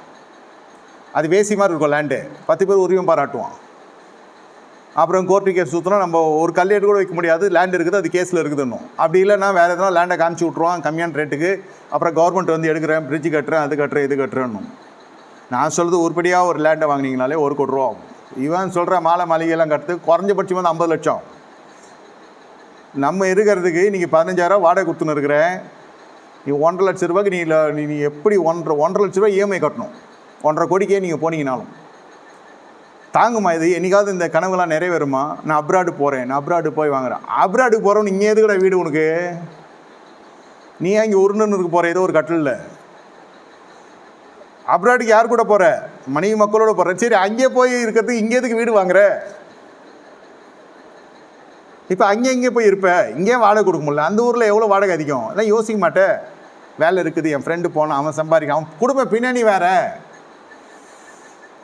ஃபஸ்ட்டு கிளாஸ் எடுக்கிற மாதிரி ஆகிடும். இதெல்லாம் பார்த்தீங்கன்னா பிஇ எம்பிஏ அது இதுன்னெலாம் படிச்சுட்டு தான் வரும். ஃபைனான்ஸ் மேனேஜ்மெண்ட் இருக்காது. சிறுக கட்டி பெருக வாடின்னு வேதம் சொல்லுது. ஜாக்கிரதையுள்ளன்னு உடைய நினைவுகள் செல்வத்துக்கும் பதவருடைய நினைவுகள் தருணத்துக்கு ஏதுவாக இருக்கும். கொய்யா மரம் வைக்கிறேன், மாமரம் வைக்கிறேன், தென்னை மரம் வைக்கிறேன், வாழை மரம் வைக்கிறேன். பண்ணை வீடாக நீங்கள் வாங்க போகிறீங்க. இதெல்லாம் வளர்ந்து செய்யக்கூடிய காரியங்க. அப்புறம் கேட்டால் இருக்கிறது செடிக்கு தண்ணி ஊற்ற துப்பு இருக்காது. ஆமாம், அப்போயாவது பரவாயில்ல, வீட்டை சுற்றி மரம் வச்சான், குளிக்கிற தண்ணியெல்லாம் போச்சு. அதுக்கப்புறம் கொஞ்ச நாள் ஆச்சு, பக்கத்து பிளாட்டில் விட ஆரம்பித்தான். அதுக்கப்புறம் எல்லோரும் இப்போது சண்டை வர ஆரம்பிச்சிச்சு. இப்போ அவன் செப்டிக் டேங்கில் விட்டுன்னு இருக்கலாம், அது நிரம்பி வழியுது, பாலாராக ஓடுது வெளியில். அதுக்கு ஒரு சண்டை வேறு வரும். இதெல்லாம் எவ்வளோ விஷயம் இருக்குது. கட்டினவனுக்கு ஒரு வீடுனா 1000 வீடு கட்டாதவனுக்குன்னுவாங்க. இப்போல்லாம் காலி பண்ணாலே நம்மளை காலி பண்ணிடுது. இந்த சிச்சுவேஷன் ஷிஃப்டிங்கே நம்மளுக்கு பெரிய ஒரு தலைவலி. வீடு கிடைக்கிறது ஒரு பெரிய விஷயம்னா ஏசியை மாட்டணும், தூசியை தட்டணும், அதை தட்டணும், பழைய வீட்டுக்கு சீனா மடித்து கொடுக்கணும். பலத்த பிரச்சனை உண்டு. தேவன் உங்களுக்கு நன்மையே தருகிறார். வயசு எல்லாம் சின்னதாக இருந்தாலும் நமக்கு தீர்க்க ஆயுசை கற்று தருவார். உன் கனவுகள் எல்லாம் முதல்ல சந்தோஷத்தை தேடாதே, முதல்ல சமாதானத்தை தேடு.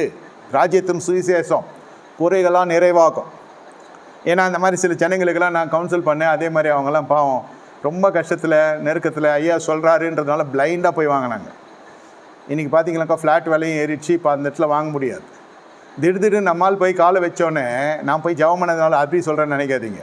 விசுவாசிகள் போய் என் காலை வச்சு ஜெபம் பண்ண ஆரம்பித்தோன்னே அவங்க ஜெபம்னு சொல்கிறேன், ஏன் ஜெபம் இல்லை. அவங்க பண்ணுற அந்த குடும்ப ஜெபத்தில் ரொம்ப காடாக இருந்துச்சு. 2 வீலர் போனால் கட்டாயம் பஞ்சர் ஆகிடும். இப்போல்லாம் சிமெண்ட் ரோடு போட்டுட்டான் ஐயா, விளக்கெல்லாம் வச்சுட்டான், சூப்பராகிடுச்சு இடம். பக்கத்தில் எவனோ ஒருத்தன் வாங்கியிருக்கான், பெரிய ஒரு இருக்கப்பட்டவன் ஏதோ ஒருத்தன் வாங்கியிருக்கான். அவன் ஏதோ பண்ண போய் கட்சியில் இது டெவலப் ஆகிடுச்சு. இதெல்லாம் கிட்டே போக முடியல. அன்றைக்கி இந்த 20 லட்ச ரூபாய்க்கு வாங்கின வீடே சொல்கிறேன், மொத்த வீடே 20 லட்ச ரூபாய்க்கு வாங்கினாங்க. அதுக்கு 15,000 இஎம்ஐ கட்டணும். அதிலே ரொம்ப சிரமம். இப்போ வருமானம் 75,000 ரூபாய் வருகிறது. 15,000 ரூபாய் கட்டுக்கிறது பெரிய விஷயம் இல்லை. நான் நினச்சேன் 15,000 ரூபாய் கட்டி கொண்டே இருக்கிறான் போல இருக்க நம்மால் அப்படின்னா. அப்புறம் ஒரு வாட்டி ஒண்டி சொன்னேன் எக்ஸ்ட்ரா இஎம்ஐ கட்டுங்கன்னு. அதை அழகாக வச்சுட்டு 15,000 ரூபாய் செலவுக்கு வச்சுக்கின்னு மீதி முழுவதும் இஎம்ஐ கட்ட ஆரம்பிச்சிருக்கான். 15 வருஷம் கடன் இப்போ எங்கேயோ வந்து நிற்கிது. இன்னும் ஒரு 2 வருஷத்தில் முடிச்சிடுவாங்க. இப்போ மாதம் 50,000 ரூபா கட்ட ஆரம்பிச்சுட்டான். பேங்க்குக்கு ஹார்ட் அட்டாக் வந்துடுச்சு. இப்போது 15,000 ரூபா கொடுக்குற இடத்துல 50,000 ரூபா கொடுத்துருக்கான் நம்மால். முதல்ல கழிச்சுன்னு வரான். என்ன ஆனந்தம். வேறு இன்வெஸ்ட்மெண்ட்லாம் போகல, முதல்ல இதுலேருந்து வெளில வரும், இதை உரிமையாக்கும். இன்றைக்கி அதோட விலை எங்கேயோ போயிடுச்சு. விற்றாலும் சரி, அதை வாடகை விட்டாலும் சரி, வாடகைலாம் விட்டால் எங்கேயோ போயிடுச்சு. அது இன்வெஸ்ட்மெண்ட்டு சொல்லுவாங்க, ரெண்டல் இன்கம்லாம் ரொம்ப கம்மின்னு. நம்ம இந்த மாதிரி வாங்குறப்போ நிறைய வருது. இப்போ வாடகையே 25,000 ரூபா வரும் விட்டா. மொத்தம் வீட்டு விலையே 20 லட்ச ரூபா. இப்போ வாடகை விட்டாலே இஎம்ஐ கட்டிடலாம். ஆனால் நாங்கள் எங்கே இருக்கிறது? அதனால இருக்கிறாங்க. பாருங்க, நீங்கள் கொஞ்சம் கர்த்தரோடு கூட பயணப்பட்டிருந்தால் அந்த இடம் ஆசீர்வதிக்கப்படும். இல்லை நான் இதெல்லாம் பண்ண போகிறேன், என் ட்ரீம் ஹவுஸ் கட்ட போகிறேன்னாக்கா அப்புறம் நம்ம எல்லா சர்ச்லேயும் ப்ரீச் பண்ணுற மாதிரி பரலோகத்தில் எனக்கு ஒரு வீடு உண்டு, பரலோகத்தில் எனக்கு ஒரு ஸ்தலம் அவர் கட்டி கொடுக்குறேன்னு போயிருக்கிறாரு. அதெல்லாம் உண்மைதான். இங்கே பூமியில் எதுவுமே நீங்கள் செய்ய முடியாது. முதல்ல உன் கூட்ட உருவாக்குறதுல ஞானம் உண்டு. நீங்கள் கொஞ்சம் கர்த்தருடைய வசனத்தை யோசித்து பார்த்து செயல்படுங்க. எப்போ எது விரும்புதோ மனசு கொஞ்சம் நிறுத்துங்க. மனம் விரும்புறதுக்கு போகாதீங்க. சூழ்நிலையை கொஞ்சம் பாராது கர்த்தரை பாருங்க, கர்த்தருடைய வார்த்தை கேளுங்க. அப்பொழுது இங்கே பிழைப்பீர்கள். சொத்துக்கு சொத்தாச்சு, பணத்துக்கு பணம் ஆச்சு, ஜனத்துக்கு ஜனமாச்சு, வெற்றியுள்ள ஒரு வாழ்க்கை வாழ்கிறாங்க. இதே 2 BHK தான். என்ன கார் பார்க்கிங் வேணும், நம்ம ஆட்டு கேட்குறது கார் பார்க்கிங் வேணும். அப்படியே ஃப்ளாட்டுக்கு போனால் கூட அந்த ஃப்ளாட்டு 3 கோடி ரூபா ஃப்ளாட் தான் ஆசைப்படணும்.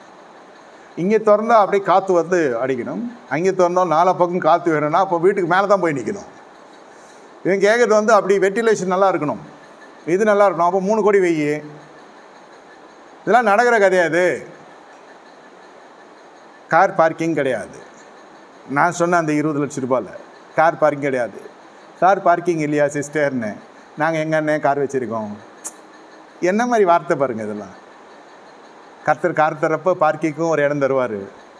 நெசம் அது. நம்ம வச்சு 2 வீலரு போதும், எங்கேயும் நிறுத்திக்கலாம். சைடில் விட்ற ஃப்ளாட்டு, யாருக்குமே கார் பார்க் கிடையாது. பரவாயில்ல, வாடகைன்றது இல்லாமல் இருக்கிறோமே. கர்த்தர் ஆசீர்வதிக்கிறார். உங்களுக்கு எப்படின்னா போங்கன்னு சொல்கிறது ரொம்ப ஈஸி. கர்த்தர் கொடுங்க, கர்த்தர் கொடுப்பாரு சொல்கிறது. ஆனால் ராஜ்யம் அப்படி விடாது. நான் நல்ல போதகன் என்பதனால் நான் சொல்கிறேன்னு நினைக்காதீங்க. ராஜ்யம் பரிசுத்தமானது. ராஜ்யத்தின் புத்திரர்கள் எங்கேயும் கைவிடக்கூடாது என்று கர்த்தர் விரும்புகிறார். இதை கேட்டு நம்ம பயன் பெற்றால் கோடி நன்மைகள். திடீர்னு பெருக்காது, சின்னதில் தான் பெருகும். இந்த உத்தமத்தை பார்த்து கர்த்தர் ஆசீர்வதிப்பார். இந்த காலை வேளையில் தீர்க்கதரிசனம் சொல்லுகிறேன், வாடகை என்ற சாபத்தை கர்த்தர் உடைக்கிறார். எதிர்பாராத அற்புதங்கள் ஒரு வீடுகள் அல்ல, பல வீடுகளை இந்த படிவத்துக்குள்ளே வந்தால் கட்ட முடியும், வாங்க முடியும்.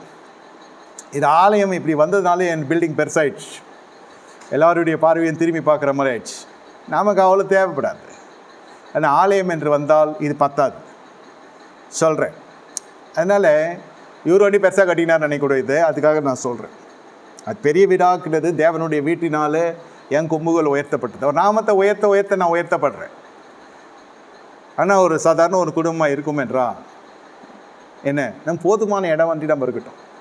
1 BHKலாம் இருக்கலாம், தப்பு கிடையாது. 2 BHK ஓகே. 3 BHK முடியுதா? சிரமப்பட முடியுதா? நல்லா கேல்குலேட் பண்ணுங்கள். பாதி கட்டுங்க initial payment.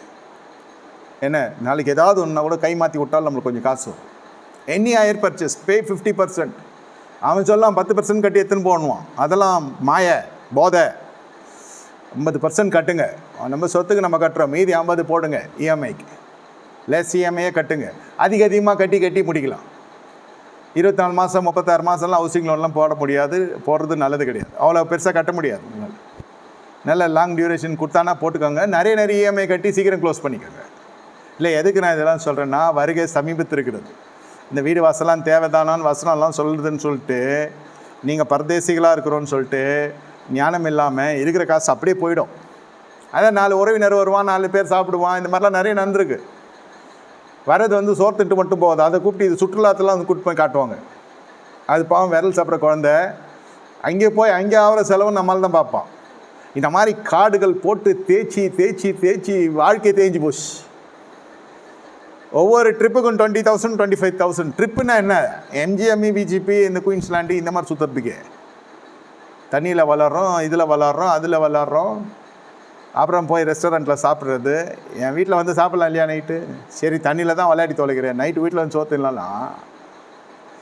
The spirit, you don't know the spirit. வேறு ஏதோ ஸ்பிரிட்டில் இருக்கிறேன்.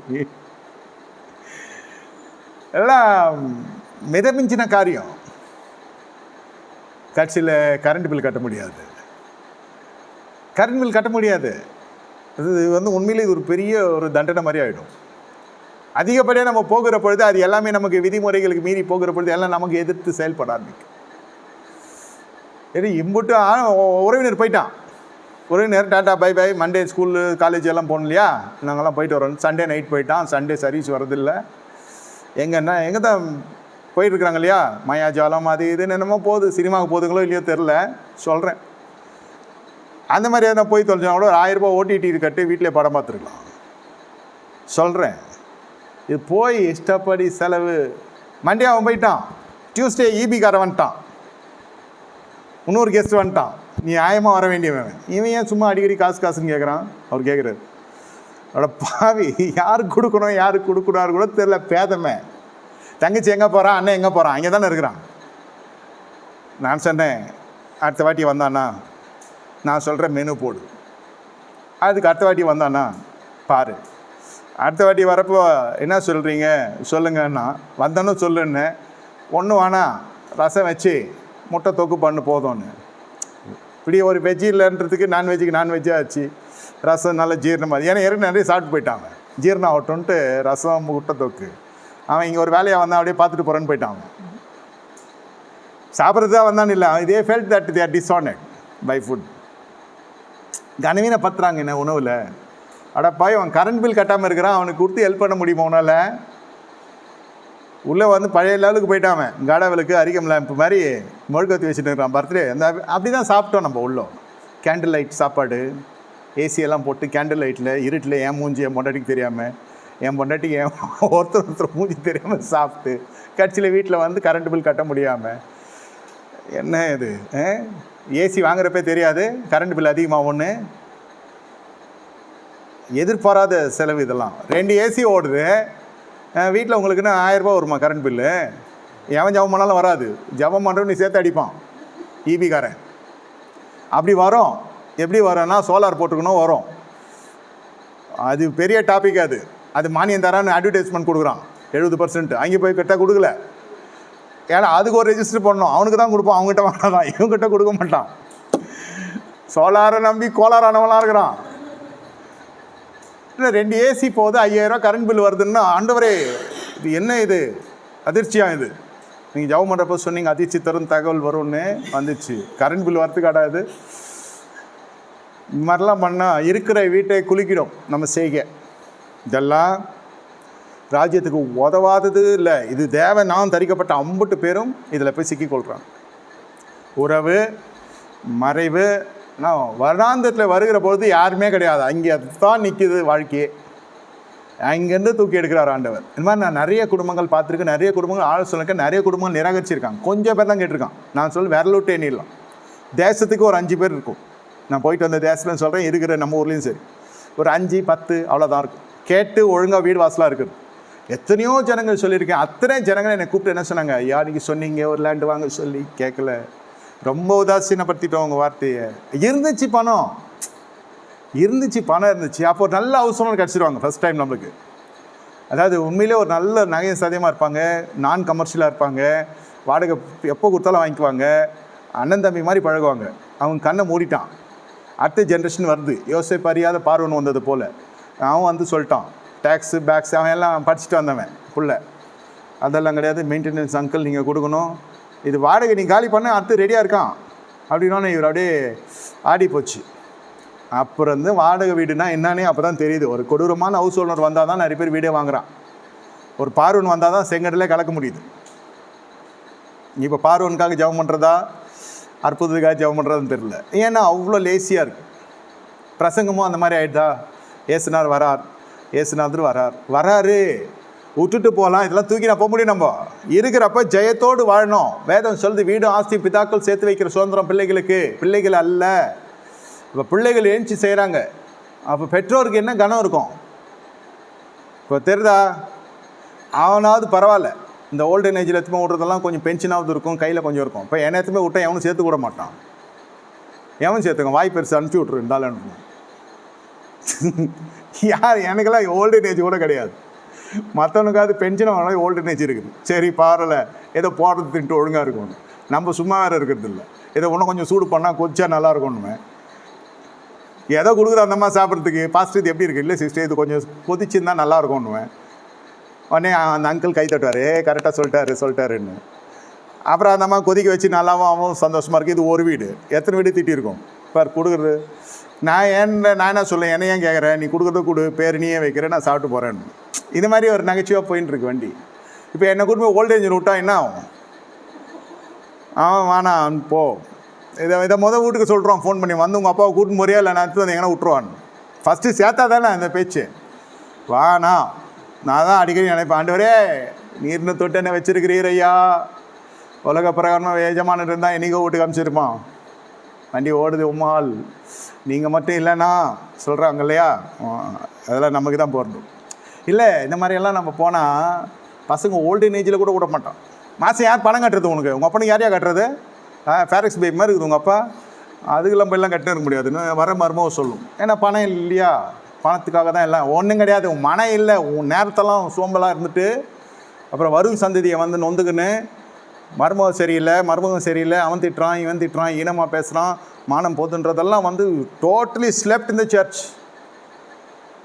சபையில் அழகான பிரசங்கங்கள், தூங்கம், நித்திரை, சந்தோஷம், சமாதானம், ஒரு பிரச்சனையும் வேணாம். ஆனால் பேசினார் வரார், எல்லாம் ஏறி போகிறோம். இப்போது எதுவும் செய்யாத.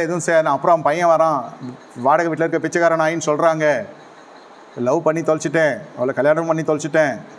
இப்போ அவங்க வீட்டில் கேட்குறாங்க, கடைன்னு போய் ஃப்ளாட் வாங்கும். அப்போ ஃப்ளாட் வாங்குறப்போ இப்போ நானும் என் மனைவி ரொம்ப டிஸ்டர்பன்ஸாகவே ஆகிடும். பழக்கம் இல்லையா, நாங்கள் இங்கேயே எச்ச துப்பி பழக்கம், இங்கே தண்ணி ஊற்றி பழக்கம். அவன் எச்சா இருமுனாலே பக்கத்தில் நாய்ஸ் பொல்யூஷன் கம்ப்ளைண்ட் கொடுக்குறான். ஒரு வீட்டுக்கு போனேன், சொல்கிறேன் பக்கத்து வீட்டில் இருக்கவே முடியல, என்னன்னு தெரிலன்னு. அதுக்கு புதுசு கல்யாணம், ஒரே முத்தம் சத்தமாக கேட்டுருக்குதுன்று. ஒன்று பெருசு சொல்லுது என்ன மாதிரி. பக்கத்தில் ஒரு இச்சிருந்துச்சு, என்னென்னு பார்த்தா முத்தம் கொடுத்துன்னு இருக்கான் பொண்டாட்டிக்கு. அது கேட்குது. நான் சொல்கிறேன், அந்த மாதிரி ஒரு கம்யூனிட்டியில் வந்துருச்சு இல்லையா. அப்போல்லாம் ஒரு கிரவுண்ட் வாங்கி நல்லா விசாலமாக வாழ்ந்தோம். இப்போ வந்து அதில் 4 வீடு கட்டுறான். இந்த செவரு அவன்துன்றான், அந்த செவரு அவன்துன்றான், மேலே அவன்துன்றான். எங்கே தான் இருக்கிறோம்? கற்று சொல்ல மாதிரி நம்ம அனாதியாக பரதேசியாக இருக்கிறோம். இந்த கம்யூனிட்டி, இந்த கல்ச்சருக்குள்ளெல்லாம் வர்றது வந்து என் காலத்துலேயே போயிடணும். அடுத்த ஜென்ரேஷன் அவனை வீடு கட்ட விட்டா என் பிள்ளை என்ன அதில் தான் அடிப்பான். பிள்ளையோ இல்லை மருமகோ செத்த நான் அதோட மகனை ப்ரேயர்னு பண்ண அடித்து கொன்றோம்.